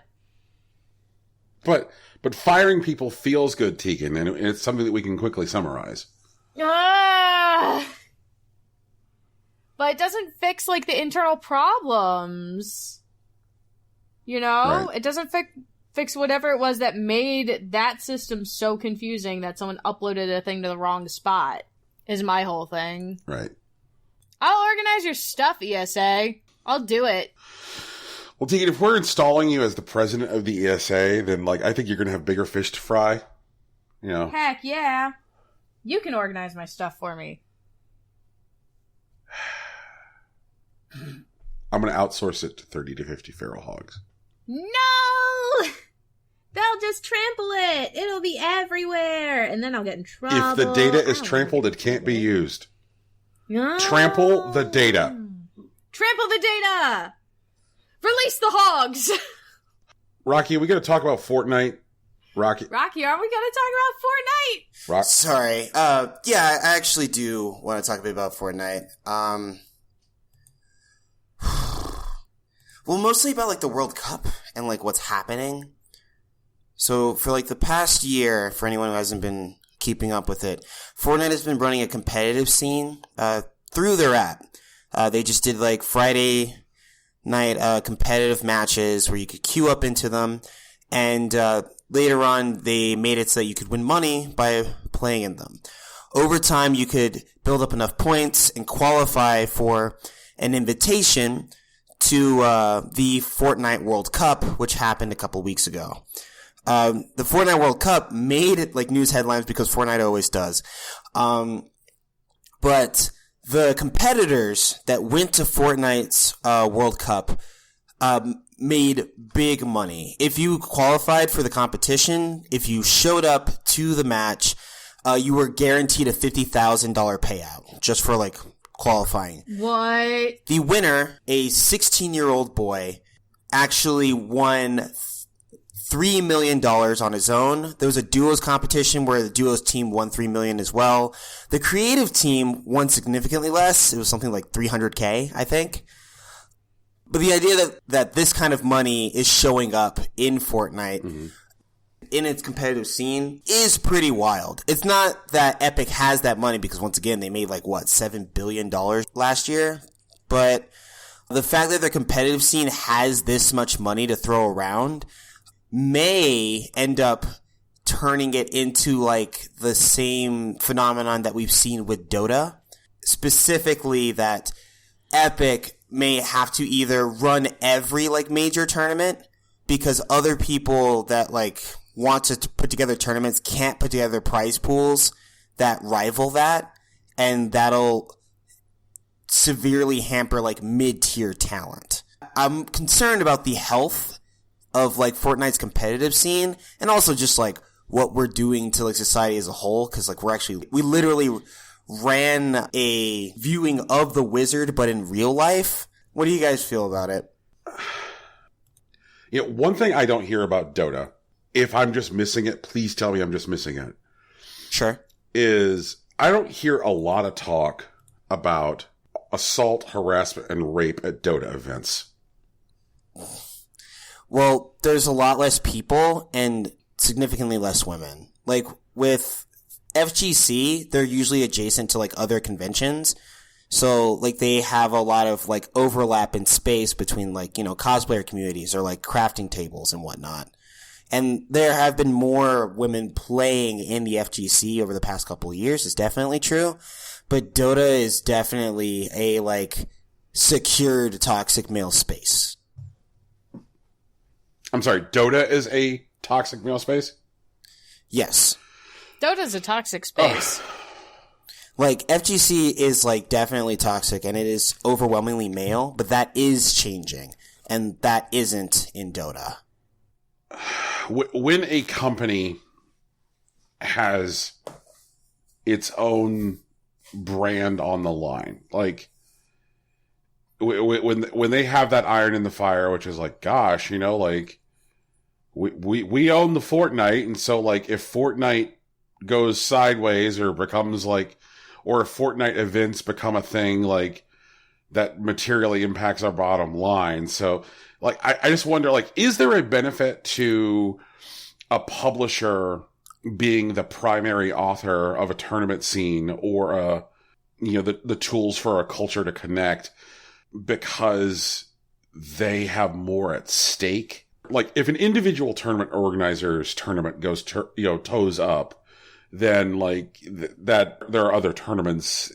But if Capcom gets out of the Street Fighter business, then there's not going to be any new Street Fighter. Like if Valve gets out of the Dota business, there's not going to be any new terrible little things to send down the lanes. I don't know. Careful. The reason I picked Valve is because Valve is famously hands-off with Dota. They talk to TOs or people that like want to run things, like, and they say, you know what, just let us know what you're doing and we'll sign off on it or we won't. But generally, like, we don't really care what you're doing, just give us a heads up. Okay. And that's pretty much it. They're definitely not like control heavy with Dota like they aren't with most other things. Blizzard is definitely heavily controlling like Overwatch League, and that's an entirely different animal. Dota, like, people are still playing Dota, and people compete at a high level because they want to compete there. But the problem is that, like, the high level players are, like, you know, they're aging out, or, like, you know, they're retiring, and there aren't really enough people to, like, replace them in the same way that, like, other, say, like, professional endeavors have ways of replenishing their ranks. And Epic looks like that they're getting closer to adapting like the Valve model, although they have been poaching a lot of Blizzard people to, you know, take their input into consideration. But Epic looks like they're doing a really hands-off thing where they are running their own online tourneys and they're running their big tourney and they're throwing the most money at it. And so, like, there are mid-tier Dota tourneys. Like, they exist. But, like, the pros, like, the ones that really want to compete don't go to them because the money that they stand to gain from there, like, isn't worth the risk of losing a big chance at, like, the international pot because they've already shown their strats. That's why, like, mid-tier tourneys aren't really that big of a thing in Dota. People don't watch them, and big people don't go to them. In Epic might be doing something similar. They still run a season, and, like, streamers are still going to stream or whatever, but they're probably not going to do so in, like, high competitive competitions until they need to qualify for the World Cup, and then they'll go to the World Cup. And Fortnite is popular because, like, it's bright and colorful and a bunch of kids play it. It has an amazing gameplay loop. But if that, like, starts to falter at any point, like, the top tier may not have enough people to replenish at some point. And that's what I'm concerned about. I wonder what Epic is going to do when some of the talent starts drying up. But that's a 3 to 5 year plan. That's not happening this year or the next year. But maybe they don't expect Fortnite to be around in 5 years. Maybe, like, the Epic Store will take off and they won't have to deal with this anymore. Who knows? But maybe Fortnite will just be like a fun game that they have. Like, that could be cool. Or, and speaking to, like, the point, like, if, let's say Valve, like, fucked up the international and, like, they can't do Dota anymore, there's still League of Legends. Like, there are definitely people waiting to take, like, the MOBA spot. Right. And, like, Fortnite is definitely not short of copycats either. Like, if competitive Fortnite falls apart, maybe they'll all move to PUBG. I mean, PUBG's been trying to do it for years anyways, so, like, it's what's weird is that, like, once you get outside of Fortnite, how quickly that player base splits at, like, a national level. Because, like, if you talk to people in the US, they're like, hey, PUBG. They're like, oh, PUBG's dead, man. I'm like, really? Because as soon as you leave the US, like, PUBG's cultural footprint is still very, very felt. Like, PUBG never let go outside of the US. But also, like, by the same token, outside of the US, if you're like Apex Legends, you know, Sprecken's at Apex Legends, and people are like, lol, what? Like Apex Legends is very much a US phenomenon. It still has a very large player base. Like, it's still making EA a shit ton of money. It's just that, like, Fortnite is so dominant in media coverage that you wouldn't think that these two games are still making, like, money hand over fucking fist. Like, PUBG and Apex Legends are raking in the money. I think that the thing that Epic has with Fortnite that necessarily that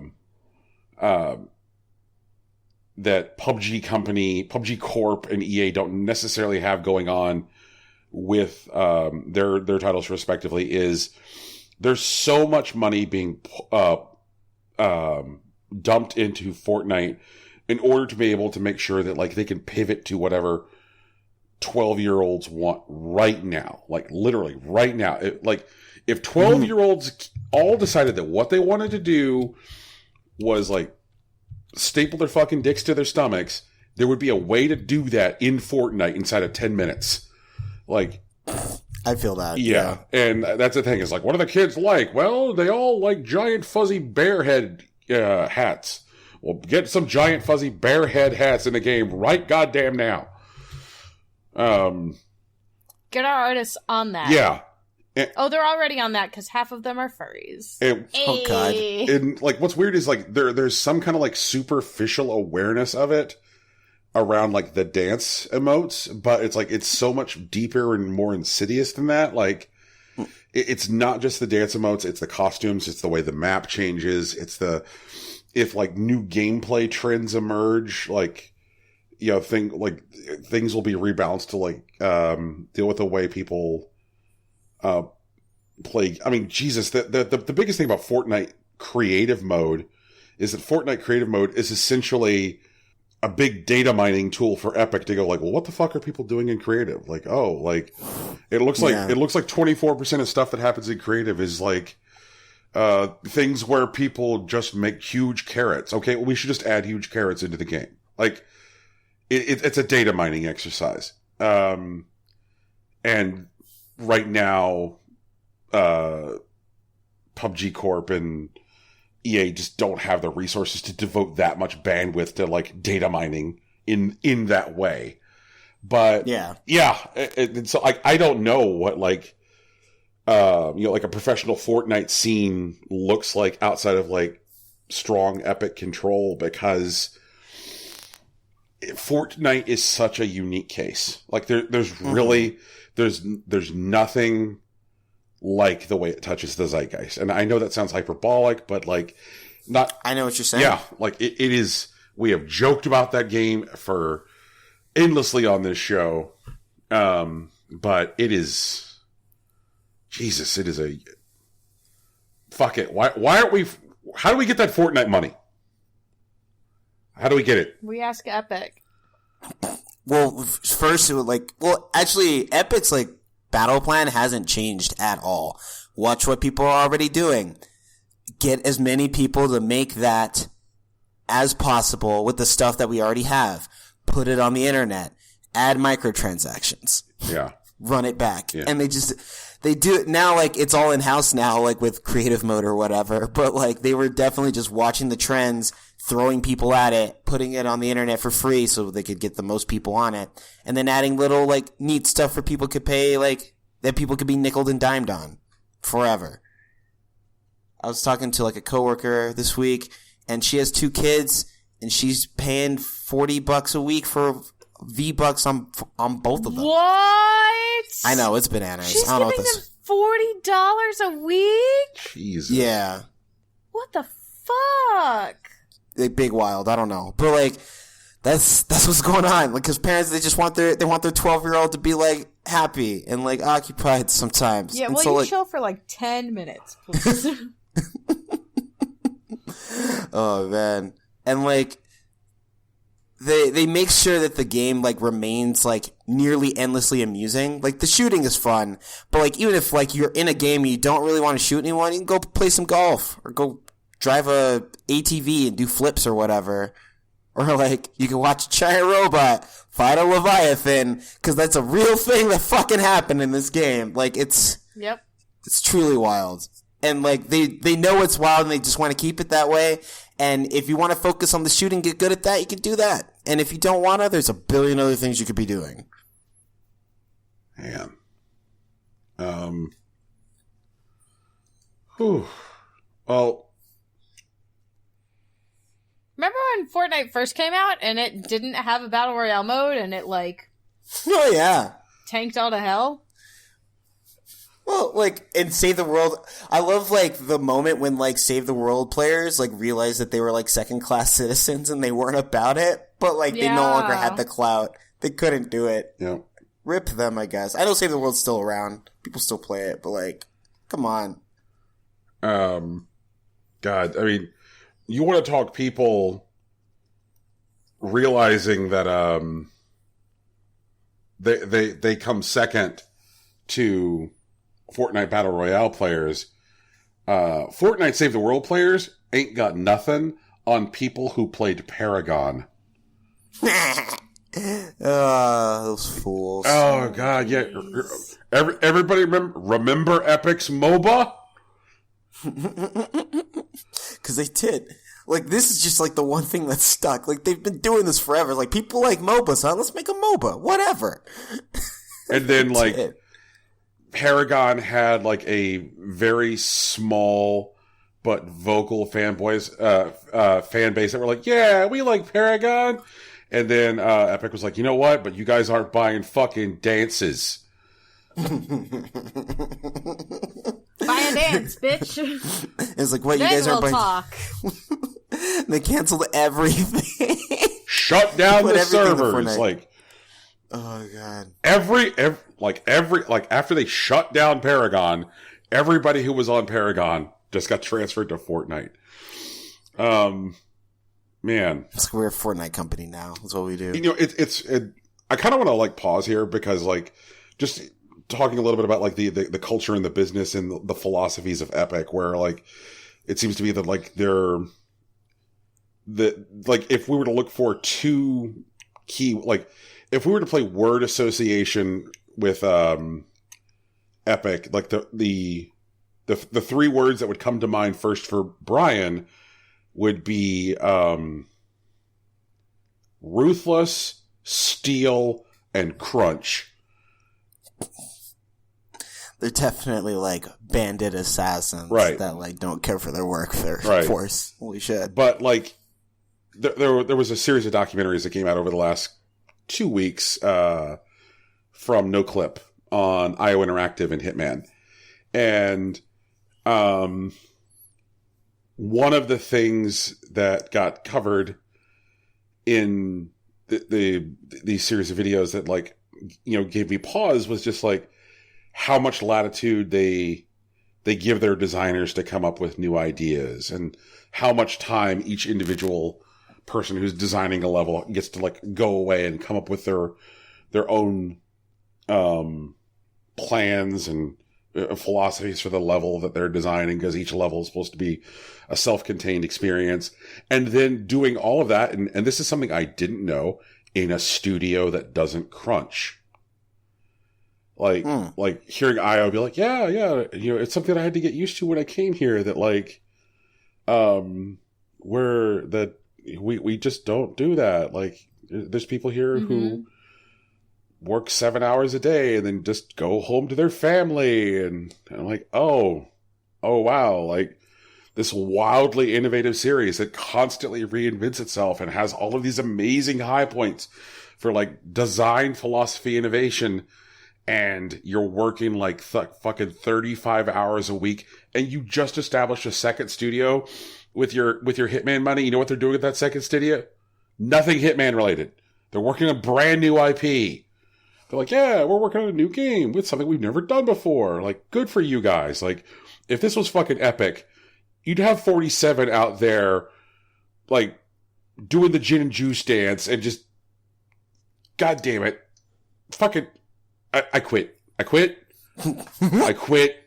You got me. Like, my backyard is tilted towers now. I don't know. I fucking quit. Let me talk about something that makes me slightly more optimistic. There's optimism here? Kids, who wants to talk about loot box disclosures? It's been a long time coming. Yeah, let's do it. Okay. Fine. I'm here. So ESA announced that they are working with some platform holders, those platform holders being Microsoft, Sony, and Nintendo. That they have commitments from those platform holders on platform-wide policies that will require loot box odds disclosures at the platform level, meaning that like You go to the storefront, you're going to be able to see the odds on the loot boxes. You mean just like an Animal Crossing Pocket Camp where I can see my exact percentage chance of getting a particular piece of furniture out of a cookie? Yes. Tegan. Exactly like that. Yay! Nintendo already did it! They're the best. Well, Nintendo has done it in one game that is available in countries which already have existing loot box disclosure law requirements. Is that Japan? No. Oh. Yeah. Are you sure it's not Japan? I am sure it's not Japan, Tegan. Last time I checked, Belgium is not in Japan. Oh, yeah, that's right. Belgium. I forgot about Belgium. Belgium has freedom. Yeah. So, but like these various platform holders are going to have committed to having this available at the storefront level in 2020. Also, several member companies of the ESA have committed to game level disclosures on loot boxes. And the companies which have committed to game level disclosures are Activision, Bandai Namco, Bethesda, Bungie, EA, Microsoft, Nintendo, Sony, Take-Two Interactive, Ubisoft, Warner Brothers Interactive, and Wizards of the Coast. So are we pleased about this, or do we feel like it's too little too late and government regulation is still coming? I'm not quite pleased because I feel like this is something they could have done a year ago. I'm glad that so many people are on board. Yeah. But that list of companies has me wary because I know they have other tricks that they haven't used yet. Yeah, I agree. I think that odds disclosures on random boxes plus Take-Two Interactive equals what will probably be a fundamental change to the experience for some GTA Online players. And considering that those fuckers just rolled out a casino, I'm like, okay, you guys just sunk a whole bunch of development time into like a place where people spend real money to gamble for fake money. So how's that odds disclosure plan going to work with that casino?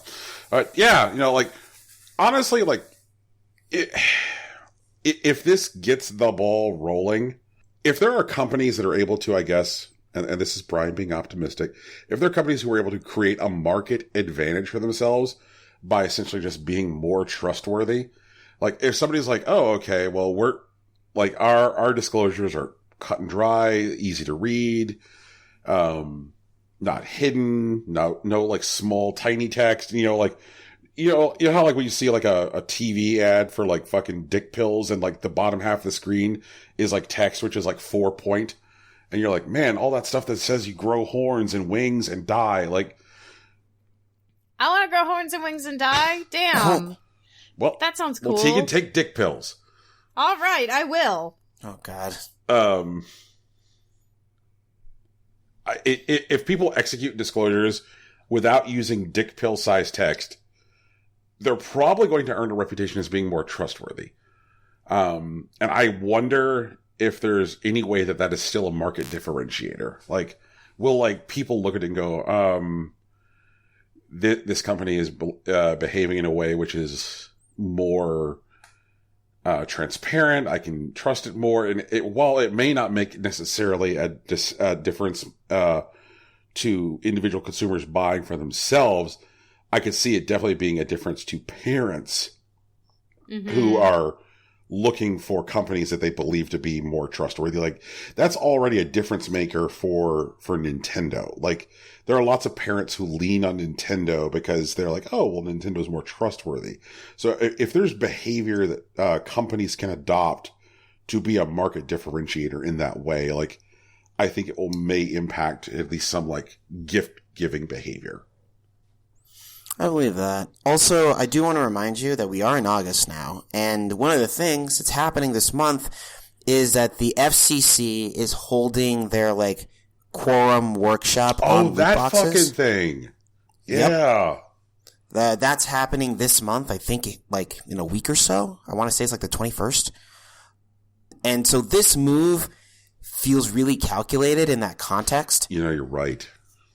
And especially since like after the workshop happens, which will be like over a weekend, it's going to be on C-SPAN. I am going to record it, if not watch it live. And what I'm concerned about, or what I think that they're trying to do in light of this, is that post-workshop, they're going to hold open comments. Like they had a quorum for like, for questions that they would want asked or people that they should invite, like going into July. Right.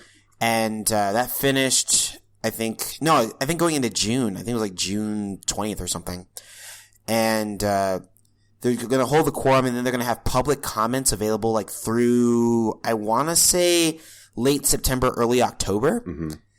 And so like this news is going to roll out slowly as this FCC, like whatever happens at the FCC, like workshop happens. And they're trying to position themselves to be a bit more consumer friendly, especially since they've been accused of like being predatory towards children. And that's gonna be renewed in like the cycle very soon. Yeah. Man. Well, I'm willing to accept that like not every one of these companies is going to approach this with the best of intentions, but it'd be neat if a few of them did. I am actually very interested in what EA and Activision is hiding behind their back. I know there's something. Oh, God. Probably it's a gun that shoots literal money. Everyone, I'm pretty sure, anyone that has, a phone in the 21st century, in the year of our Lord 2019, is aware that there were a couple of shootings a weekend or so behind. One in Tegan's home state. And one in my hometown. It's actually about 5 miles from where I live and whatnot. That's horrifying. It was sincerely a bad time. Some dude drove over from Dallas. He got into a car from Dallas, drove from Dallas to El Paso, the like 10 hour drive, and then showed up at a Walmart and just started shooting at people. A lot of people died. It's fucking terrible. Everyone's shook. No one wants to go to Walmart or anything like that. But Walmart, you see, the guys, Walmart has a plan. Since Trump had the audacity to get in front of a teleprompter and tell us that violent video games dehumanize people and is a contributor to school shootings, a tired lie that has been debunked and washed and repackaged for, 2 decades now. Walmart has decided that they are going to remove violent imagery from their video game displays and sporting goods where they sell guns, and they're not going to stop selling guns. They're not going to change anything about their gun policy, and maybe they shouldn't. They may not have sold the gun or whatever, but they decided they're gonna double down on this video game thing, and maybe there's just not pictures of shooting people in Walmart because people still got to go shop, I guess. And personally, I don't give Walmart any of my money. But the fact that some person could definitely just like show up from out of town, that's the thing. It's not even homegrown. That's the biggest thing that pisses me off. That some guy drove across Texas, and it's a bitch and a half to drive across Texas when you're going to see family.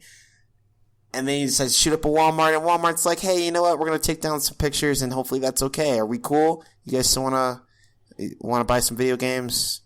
You want to buy some burgers to grill out with your family? It's like, fuck, I don't want to be there. I don't want to do it. I don't want to be at Walmart in general because, like, if you're in Walmart for more than 2 minutes, you feel your soul starting to be literally sucked from your body. Yeah. I miss the heady days when the most exciting thing that happens in a Walmart is when somebody tries to turn the restroom into a meth lab. What? Deep South Teaks. What? That's why they regulate, Sudafed on a federal level. So we know how many boxes of Sudafed are sold at any given moment. Guns and bullets, who knows? No clue, but whatever. Like, there was a time when I couldn't go 6 months without a story about being like, somebody literally trying to cook meth in a Walmart bathroom. Walmart bathroom. What the fuck? This is why I just don't leave my house. And, one time, here in Phoenix, we had a Walmart arsonist. Somebody who was going from, like, Walmart to Walmart, like, starting fires. Jesus, okay. That's sure not safe, and people can get hurt, and I suppose there could have been an explosion if you're trying to build a fucking meth lab in a bathroom. But, Jesus Christ, like, the thing is that the meth labs in the bathrooms and the arson are both notable for just being outliers. Like, it's not like you don't wake up every day and go like, oh, well, where's the arson going to be in America today? Like, yeah, like it's not a fact of life, and now it is. Yeah, you don't say like, God, they're just building meth labs in churches now. It just, But you do wake up and go, man, I really hope there isn't another shooting today. And there will always be. is. And it's just how many people? Is it more than 4? Because then it's a mass shooting. Like, it's bullshit. I'm tired of it. No, it just hate this. I am glad that some voices in the video game industry were like out there with like the science and the data and just be like, okay, look, here's video game dollars by capita for countries, and now here's shooting deaths by capita for those same countries. And like, Japan has the most video games dollars and per capita. Yeah, absolutely. Maybe one shooting. Maybe one. No, did you, okay, because I know Reggie definitely posted that graph, but who is that? It was a congressman or senator, I can't remember, who had the audacity to fucking say, in Japan, there are no mass shootings because they don't have video games. You remember that shit? Whoa, yeah. What? No, they don't have mass shootings because they don't have easy access to fucking guns. Oh, are you shitting me? It's that the thing's got to goofiest be shit. registered 4 ways from Sunday. You need 2 safes in your house, guns in one, or bullets in the other. The police can randomly inspect that to make sure that you you don't have a loaded gun in your house. Like, my dudes. Now, Tegan, I'm not a big fan of random inspections because that's a Fourth Amendment issue. That's an entirely different kettle of fish. Well, yeah, that wouldn't work here, but like, they have rules and structures in place that prevent things like mass shootings. But like, and the person you're talking about, Rocky, isn't just some like guy who fell off the fucking apple cart. God, I wish he was. Because let's be real here, the house has some idiots in it. Yes, and this is one of those things. This is one of those things where you can say, without sounding like a jackass, there are idiots on both sides, because there are people who somehow just fucking fall into Congress, and it is just amazing to me. You're just like, holy shit, how did you get this job? And the answer is like, well, there's incredibly low voter engagement in my district, and I just happened to be there. And you're like, holy shit. I showed up on time. Yeah, it's like, it's one of the, that's what Parks and Rec told me, man. Like, Jesus. Yeah, but this particular idiot, is a big Republican idiot, but he's not a guy who just fell off the apple cart. He's not a guy from a low engagement district. He is the fucking House Minority Leader. He is the top Republican in the House. Kevin McCarthy. Kevin McCarthy, there we go. Yeah, like, were the Republicans in charge of the House right now, he would be Speaker. Ooh. Right, and so a guy who would be Speaker of the fucking House said there are no video games in Japan. And does he not, like... Oh. So, like, it's so dumb. There are two... There are two possible motivations for saying this. One, it gets people going like, what the fuck do you mean there are no video games in Japan? Well, I guess there's a third motivation. One is I guess the first one would be the chaos idea. Like, you're just saying it because you realize it's such a fundamentally ridiculous thing to say that, like, you're saying stuff as a bit that you think people are going to take seriously, Brian. Well, the idea being that it creates a smokescreen around what would be the conversation. It's kind of like if you walk into like a room and you just say like, my dick's a sandwich, then like people are going to stop talking about whatever they were talking about because they need to address like how ridiculous the thing is that you just said. So it could very well be the equivalent of saying, like, walking into a room and saying my dick's a sandwich. But the other two possibilities are, that we do have this, like, post-truth society where shitbags on the right will just say a thing they know is a lie enough times that it will just start to be accepted as truth by their base. And the idea that that they could conceivably advance the notion that video games are not available in Japan and eventually have, like, Trumpians being like, oh yeah, well, I believe it. There are no video games in Japan. And then the third possibility, I guess the least dangerous one, is that he is just a fucking idiot. Yeah. But that could be, like, a legitimate, like, 4D chess move. And if that's true, I feel bad for falling for it. Like, ugh. Shit like that makes me want to yeet my whole person off of this coil. This is that. Thumbs down. 0 stars out of 100. What the fuck? Tegan, you got any good news for us? No! Shit. Of course I don't pick stories that are good. I pick stories that are about Nintendo and stories that are full of chaos. Like, we know this. Actually, that's a lie. I do have good news. I forgot which story I picked. Ha. Right. It's a Fire Emblem story, Rocky. Ha. Nice. So Chris, you see, I'm gonna do what I do with Vic Mahogany, and I'm just not gonna say his name right. Vic Mahogany. Because he doesn't even deserve that. Vic Mahoyny-hoy, he does not deserve it. So Chris Nyosi, Namasi, it was the original voice actor for Male Blythe, and he has been accused by former girlfriends and friends of being an abusive asshole. And, like, Nintendo's not here for that. Nintendo's here for family. So they kicked him out. And everyone who has already bought Fire Emblem Three Houses is gonna get a patch with a new voice for Male Blythe, performed by Zach Aguilar. His name I'm trying to say right. Aguilar. Aguilar? Ooh. Aguilar. Yes. That man, that's a good man. Zach's a good man. Chris Nicey is a shithole. And he's been fired! Yay! We don't know when the patch is gonna arrive, but Nintendo and Zach have both posted that they're already hard at work re-recording all of the lines. I'm interested in this technology, because, like... Where we can delete assholes?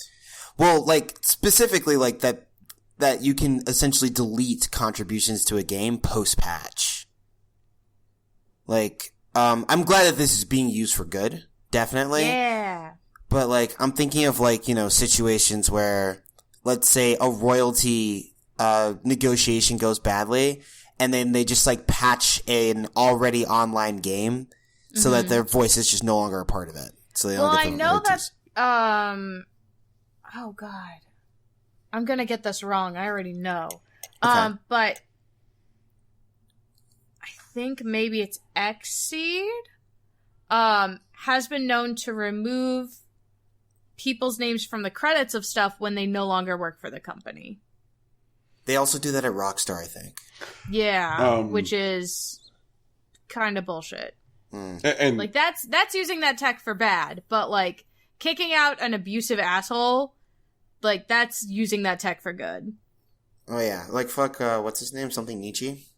Yeah. Chris Nietzsche. Chris. Thinking about, like, I guess, like, the two different applications of this, like, the idea of, like, specifically content leaving because of royalties, that's something which is already happening. Like, 10 years after Grand Theft Auto 4 came out, there was a patch pushed to GTA 4, and all the patch did was to remove songs from the in-game radio. Right. Yeah. Yeah. Because those songs had 10-year licenses. And there is definitely a precedent for like Japanese companies removing performance actors in video games when those people get caught doing something untoward.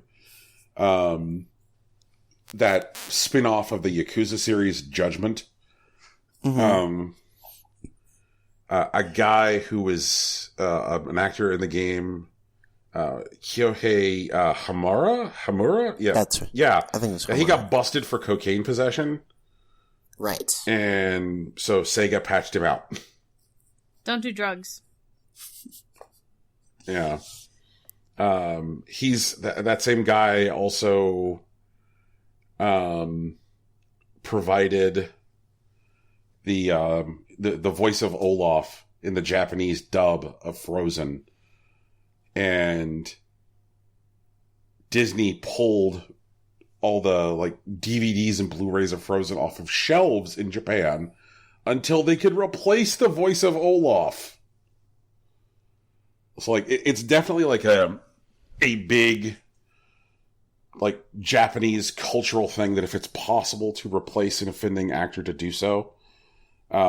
Here we're just like, fuck, I guess I don't watch Woody Allen movies anymore. You know, true. That's more the American strat. Just to be like, those are the forbidden texts. The forbidden text. Ugh, I hate that. I hate that Woody Allen's a fucking forbidden text now. Forbidden text used to be cool. Now they're like assholes. Yeah. Yeah, like, that's right, everybody. Let's gather around and not watch Woody Allen movies or the fucking Cosby Show. You know, it's the Cosby Show, fuck. Oh, man, those fucking sweaters, I swear. Yep. Man. So, I guess we've reached that part of the show where we talk about the trash that came out on Steam today. Let's do it. Yeah. Today, Steam has 8 titles for us. Just 8? Yeah, just 8. First up is Run Bunny. And I guess it's Run exclamation point Bunny. So it's like, Run Bunny! Oh, shit. There are many small animals living in coastal town. There was a peaceful life, but now all is being controlled by Batty Devil. And the town is full of danger and risky.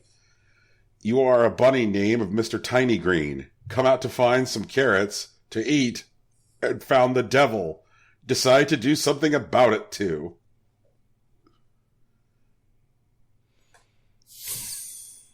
No. What if I decide not to do something about it? Something about it, too. Yeah, but what... So it sounds like we're not fans of Run Bunny here. I'm not about it. Okay, no. Let's try Black Butterfly.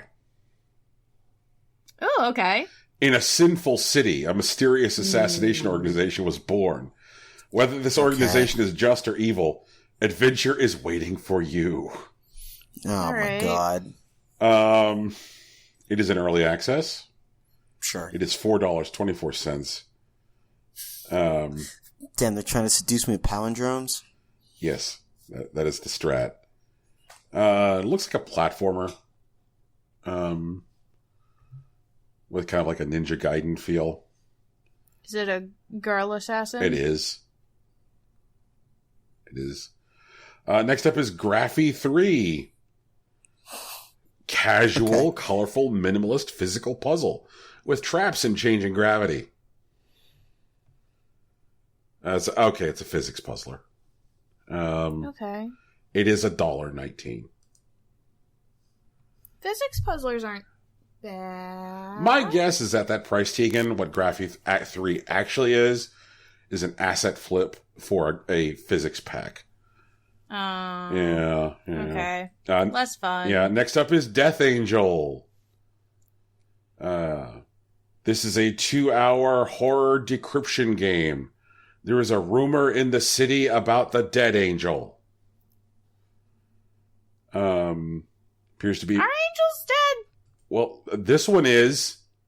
I meant all angels. Would they just be considered dead? I don't think they were ever alive, so that's... Right, exactly. So, like... Yeah.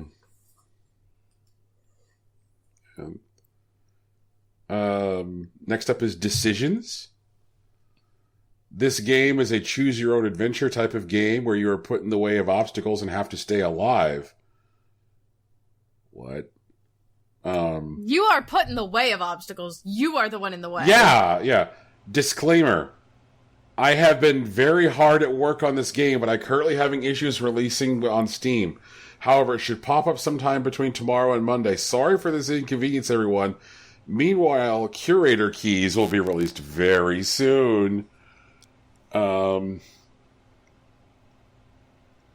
Description. What this game has to offer. In this game, you will be able to make many decisions as you want to the main character in the game. So far, there's 2 levels, but inside those 2 levels is a complicated series of events which put you on the spot. What you do in this game is up to you to make decisions to your event, but you're pressing buttons 1 and 2 for 2 different answers, as the game is a work in progress. It does, however, contain a whole entire level select screen and a title screen, like most games, and will contain different game modes. Jesus. Learn punctuation, motherfucker. Brian's out of breath, guys. Graphics.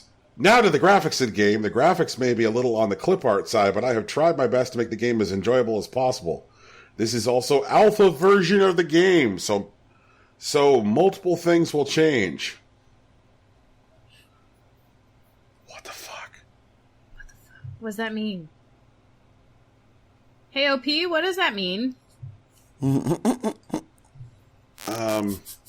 So it appears to be just like a game which is a series of text screens, and then there is a situation which is described in an ugly font, and then you get 2 choices.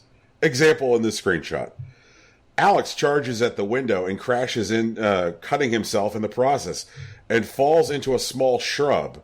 Either pounce out and run for the hills, or 2, stay hidden and wait. So that is every screen, just like text, and then you just select 1 or 2. And that's $3.19. Next up is Face Your Demons. Project your most ancestral emotions into this VR experience. Ancestral? Yeah. Okay. Freely inspired by the divine comedy, Face Your Demons will put you to the test. Experiencing firsthand what it means to confront and face a devil. At your worst moment, will your inner demons feed the virtual ones?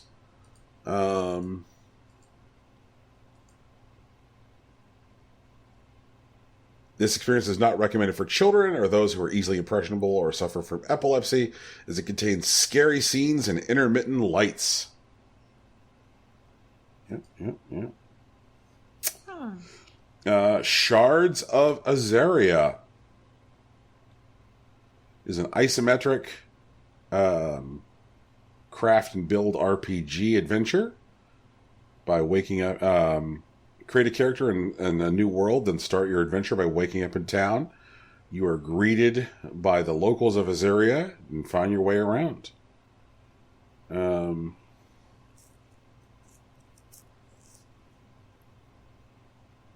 See here. Gameplay features. Inventory system. Crafting system. Build a home by placing down blocks, furniture, and other objects. Add color to your surrounder with the paint blaster. Core RPG mechanics. Level up, get stronger, obtain new equipment. 15 abilities to obtain in 3 different class types. Dialogue and quest system. Day-night cycle.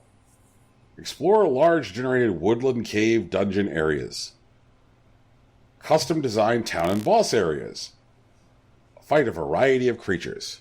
Vanquish a final boss. Vanquish a boss. Yep. I don't know. Like, it is $5.59. So, based on our usual inquiries, like, that's might as well be $1 million. $200,000. Next up is 12 Hours 2. You got into an unusual dream. The goal of the game is to wake up, going through difficulties, avoiding the vigilant guard of the museum. The artificial intelligence of the enemy is very developed. How far will you go to unravel the secrets of Douglas? What does he hide from prying eyes? What the fuck do you hide from prying eyes, my dude? This is an asset flip asset flip. Damn. Yeah.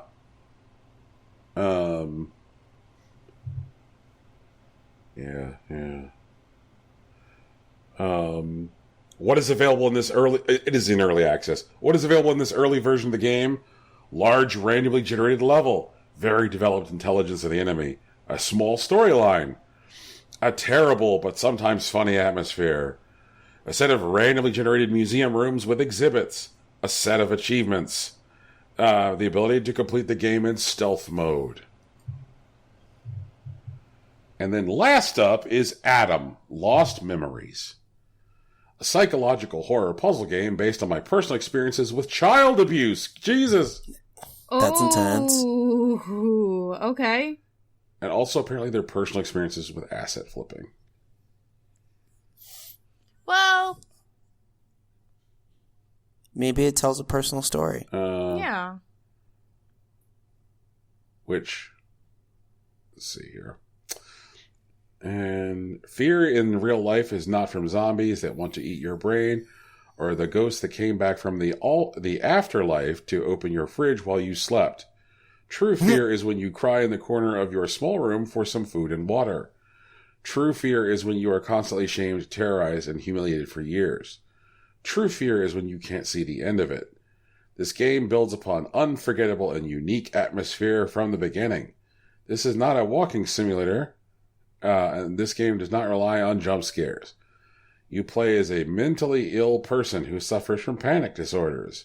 You will play as me. I created the game because I wanted to show people how it feels to be a child who grew up in a family that's falling apart. Back then, the only thing I had was a book. When I read it again and again, it would sometimes feel like I was inside it in a different place. For me, that was an escape from reality. This game features an immersive first-person experience, a physics-based world where you can interact with every object, puzzles you can solve in different ways, a completely narrated main story by professional voice actor Isaac Wells, 3D sound implementation for the best experience, original music made by me, a true original story that will change the way you see child abuse. I don't know. I see child abuse as bad. I don't think I want that changing. Mature content description. The developers describe the content like this. This game contains may contain content not appropriate for all ages or may not be appropriate for viewing at work. General mature content. This game does not contain any visualizations of gore, children treatment, or sadism.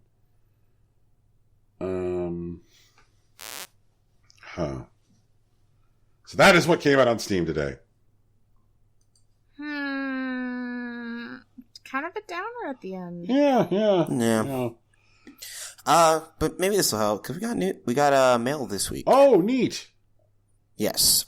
Julian Racone, at Jules R23, sent us first a note, then a couple of questions. The note reads, I just saw the new Call of Duty game comes with actual night vision goggles, and I need thoughts and commentary. Like, what in the actual world?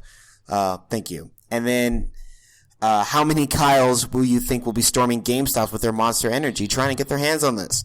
As a follow-up, do you think they will use said equipment for the Area 51 raid?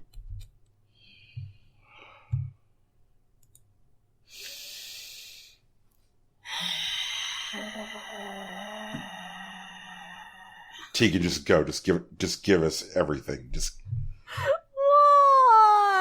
Why are there night vision goggles? Why do they need 4-lens night vision goggles? Like, what in the actual...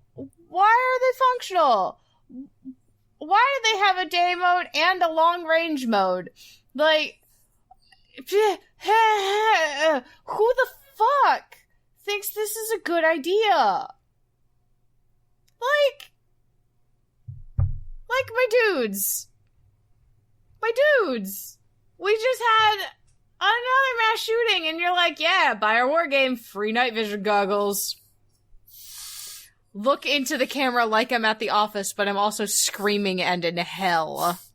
This is bullshit. This is stupid. Like, I wanna vomit. It's dumb. It's super dumb. If any Kyle gets their hand on it, they'll say they're gonna bring the goggles, and then they'll forget them at home. Or they'll say, my mom wouldn't let me bring them.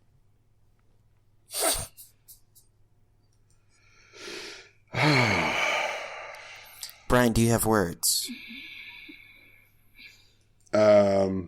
Yes. Okay. Hey, Activision? Hey, Activision. Remember, Yeah, what's up, Brian? remember that time that you had record profits, but you said those profits were still not enough, and then you laid off 19% of your workforce? Yeah, can't. Yep. Mm-hmm. Okay. Yeah, I remember that. Okay, I'm glad you remember that. Yeah, it was a great idea. Do We saved so much money, I got to pocket it all. you remember that time that you packed in fucking night vision goggles with the collector's edition of a COD? Oh, yeah. We did that last time Modern Warfare came out, too. All right. Repeat after me, Activision. Uh-huh. No one Ready? wants this. No one needs this. Everyone wants this. Fanboys need this. Okay. I'm so glad we could have this talk, Brian. Now, might I interest you in Call of Duty Modern Warfare, the Dark Edition? No. No. Okay. I'm going to get thanks. fucking Bethesda on the phone. We're going to talk about that helmet that they got. And y'all can get together and just fucking jump off a pier together. Just. No. Oh, God. Just. Why? Why? I sometimes. The problem is with quarterly financial disclosures, they'll talk about like when a title performs well, they'll be like, this title performed well. But I sometimes wish I could see like the profit cleared on an individual SKU for a video game. Like, like how much did it cost to make all these stupid fucking night vision goggles? How much did you guys actually clear on this? Because I realize that there is a certain measure of, we put out these ridiculous collector's editions just so that way people will write articles about the ridiculous collector's editions, which in turn serve as advertising for the normal editions. I have a revolutionary idea. I'm going to call Activision back. Ring, ring. Mm-hmm. Is this Activision? Activision Games! Have you heard about the Call of Duty Modern Warfare Dark Edition with cool night vision goggles and a display stand? Okay, well, Activision, I have a better idea. Yeah. Okay, how about this? Instead of packing in some ridiculous claptrap that nobody actually wants, how about this? You can get the same kind of copy from media outlets if you simply release, follow me on this one, a better game. Ah, well, here's the thing. People want the night vision goggles. Survey says that fans of the Call of Duty Modern Warfare games would really rather prefer that we sell them a special edition with a gun. But in light of all the things going on around gun violence in America, we've decided to sell night vision goggles instead. Okay, let's be real, Activision. The people who are playing COD in serious volumes don't want a gun. They want a bag of fucking hot Cheetos and a 2-liter of Mountain Dew. They want a bullet with it. They want a gun with one bullet. Oh, God. All right. Hey everybody, thanks for listening to Impossible I almost Coin. said they want a bullet with one gun, and I'm like, wait. Thanks for listening to Impossible Coin. We're on Spotify, iTunes, and some other places. Guys, we have another question. Not anymore. Fuck. All right. What else you got, Rocky? Oh, wait, no, guys. Oh, sorry, guys. The cats have to grade the mail. Oh. It's important. Yeah, I can't believe you forgot that, Brian. Nico's so upset by it, he literally runs full tilt into the downstairs window in an attempt to attack the other person outside. Oh, fuck. Full tilt. Roman just gets slightly puffy and glares really hard. Go away. Toshiro gives this a sitting on the back of the chair that the dog usually sits in, so that way the dog is scared to get into the chair. I love Toshiro. Go-Go gives this a using the litter box incorrectly. What? What does that mean, Brian? Okay, so... Outside or, like, kicking all the sand out? So what Go-Go does sometimes is she'll do her business, and then she will stand up and scratch the wall as opposed to covering the litter. Yay! Cleaning the paws off. And then, like, after she does that, she will then proceed to not cover anything in the box. She'll be like, well, I washed my paws off by scratching this wall, so why would I do anything else? Yep, they're already clean. Too late. Yeah, so. Wild. I love your cat. So the second question comes from Oscar Garcia at Oscar Garcia 025 on Twitter, who asks, "Hey, Impossible Coin. So I've been playing through my back catalog of games and am currently trying to finish Kingdoms of Amalur Reckoning. Got any summer game recommendations to relax? I'm a teacher, so I have a little more free time." Oh, damn. A little more free time. Summer games. Like like games that are good for summer, or just like games we play a lot of in the summer? I think this is long games you can chew on when you've got more time.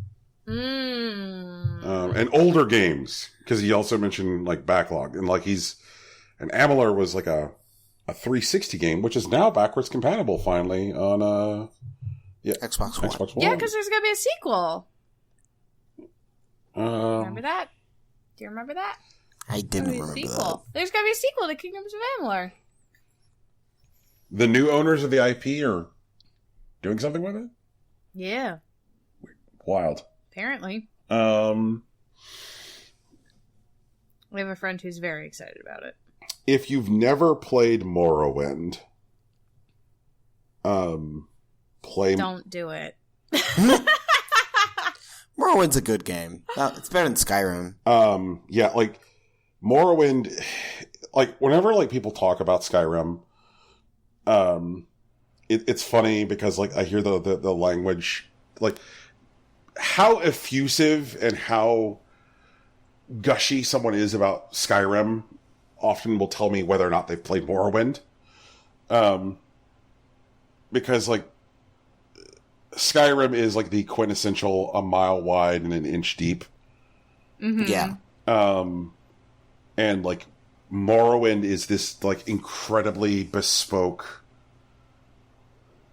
Everything is unique. Everything is custom. If you can envision doing it, you can fucking do it. And it makes sense. Like the dev cycle on Morrowind was something ridiculous, like 8 or 9 years. Like they got to the point where they're just like, fuck it, just put it out the door. We just can't wait. We can't anymore. Just put it out. If I have to look at this game for one more minute, I'm going to absolutely lose my mind. Please. Right. Please send it. And so, like...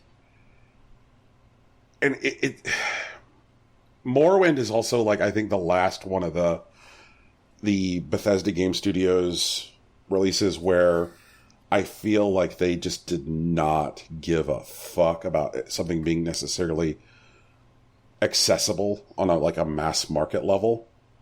Because, like, Oblivion is, like, very much just, like, some standard rote, like, Western European, like, castles and knights bullshit. Where you're just like, whatever, like, a bunch of white guys running around with swords, like, the writing in Oblivion is, like, very eh. And then, like, Skyrim is Viking bullshit, which is also, like, incredibly accessible from, like, a marketing standpoint. Morrowind, you riding around on giant fleas through a fucking swamp. It's also a game where, like, the game doesn't explain to you at all before character creation that, like, there's a whole bunch of classes that you can pick where you're going to have a bad time if you play this game because of systemic racism within the society in the game.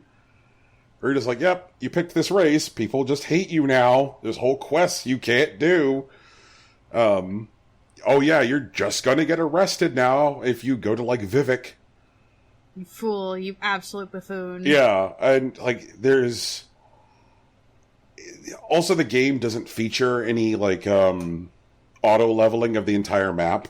There's places where if you just wander into it, you're just going to get, like, horse-fucked if you go there at the wrong time.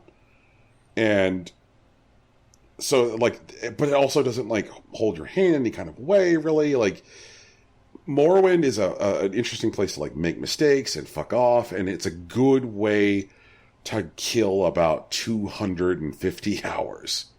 Holy shit. Yeah. Because you will play Morrowind, and then you will play Morrowind again and say, like, I now want to do these different things. Like, stumbling into becoming a vampire in Morrowind is, like, a fascinating experience.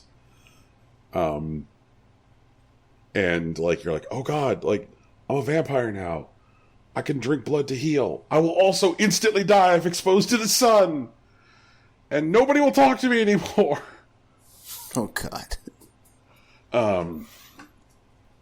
So I think Morrowind's a good one. You guys got any, like, hundreds of hours of game recommendations for a summer game?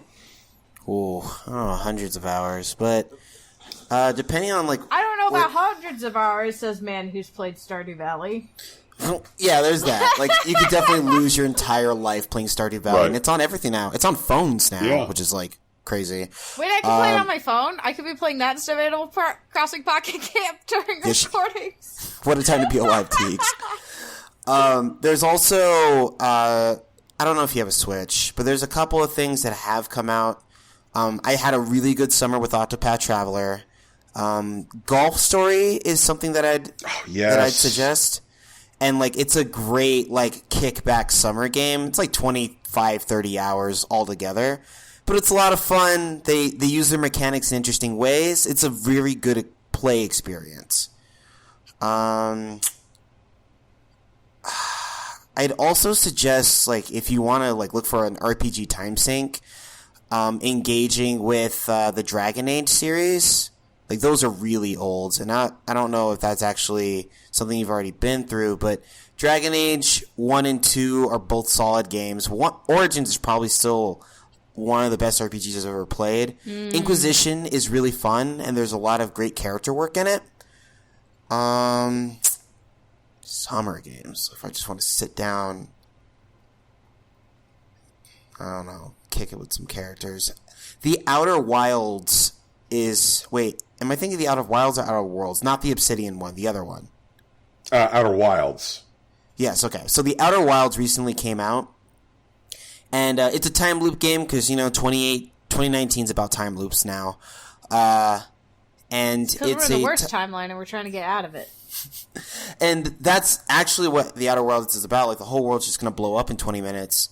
And you got to figure out what you need to do, like, very much like, say, Minute. But you can also, like, literally fuck with everything. I think, like, every, like, NPC, like, you can engage with combat with. And the whole world resets in 20 minutes anyway. So, like, it's definitely lends itself to, like, experimentation and just, like, fucking with stuff. And for a while, like, it definitely doesn't, like, hold your hand or tell you what you need to do. But, like, once you mess with something that seems to have, like, real consequences, it's the gift that keeps on giving. I definitely would suggest fucking with it. When did you fuck with that? About a week ago. Like, I played it at a friend's house, and we didn't, like, clear or anything, but we definitely had some fun messing with it. Okay. You might want to get back in there. The payoff is real good. I'm with it. Yeah. I would say try it on Xbox Game Pass, but yeah, I'm not about that Microsoft life. Okay. Do we have any more mail, or shall the cats grade this? Yeah, go. Well, cats should grade the mail, but that is our last piece of mail for today. I don't get to make any recommendations. Okay, that's cool. Teagues, what are your recommendations? Nothing. It's cool. It's fine. Tegan. Fine. I recommend watching anime instead. Video games are bullshit. No. Jesus. If you're looking for something you could that's like charming and fun, I'd check out Yonder, the Cloud Crusher Chronicles. I literally did sit down and beat the entire game in like 36 hours, so it's not like a huge time sink, but it's only like $20 right now. So like, if we're judging $1 per hour, I definitely got my money out of it. Other than that, like I still really liked Moonlighter, and that's, I know, on PS4 and Switch. Like, that's still a game that I'm going back and fucking around with some. But if you're looking like older games, let me think. There's some games that like Alex plays on the Xbox that I don't know what they are, but like I enjoy watching them the entire time. So when this episode goes up, I'll reply in a tweet about what those are, because like, God, they're just fun, and he looks like he's having fun while he's playing them. So that's always good. Both these cats are sitting on, both my cats are sitting on the same like long sofa section in a sunbeam, flicking their tails annoyedly at each other. 'Cause, like, excuse me, this is where I am laying. How dare you be laying on the same surface? I think that Toshiro gives this a staring at me accusatorily, and Gogo gives this a, you're talking about summer games, why didn't any of you fuckers mention Earthbound? Which Has Earthbound been ported to anything playable, or like, do you have to basically emulate it at this point? Places you can play Earthbound legally include new 3DS, that narrow edge case. So if you have a new Nintendo 3DS, you can play Earthbound on that. You can play Earthbound on a Wii U. So if you have a Wii U, you can fire up the Wii U eShop and fucking buy Earthbound. Also, Earthbound is on the Super Nintendo Classic. So that is also a place you can play legally. So, yep.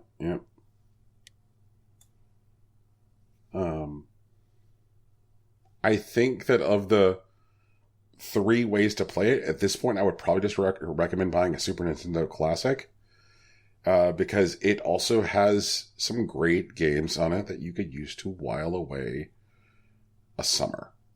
So, nothing like trying to fucking finish the Special World in Super Mario World. So, you want something that's going to take you through the end of summer? Fucking finish Special World.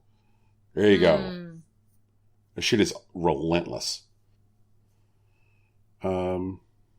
Rocky, take us home. Oh, hey guys. So once again, this is our show. It's Possible Coin. We do it every week. You can find us on iTunes, Google Play, Spotify, or Stitcher. And if you feel strongly about what you heard today, please let us know. You can leave us a review on any of the places you found it. We would really appreciate if you left it on iTunes. But if you don't want to do something that formal, you just, head up the DM. Like, you can find me on Twitter, Brian on Facebook, Tegan on Tumblr. It's all Impossible Coin. We'd love to hear from you. And we can answer questions like we did before, or we just appreciate your feedback. That's the whole deal. There's music at the beginning and end of this podcast, produced by our friend Big Sach. You can find his work at soundcloud.com/BigSachNJ, or you can find him on Twitter at Illyry_Swank. Lauren Moran created our logo, and it's fucking sick.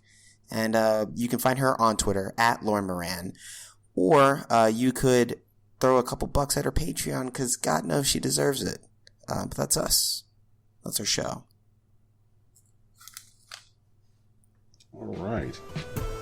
Well, peace. Bye. Later.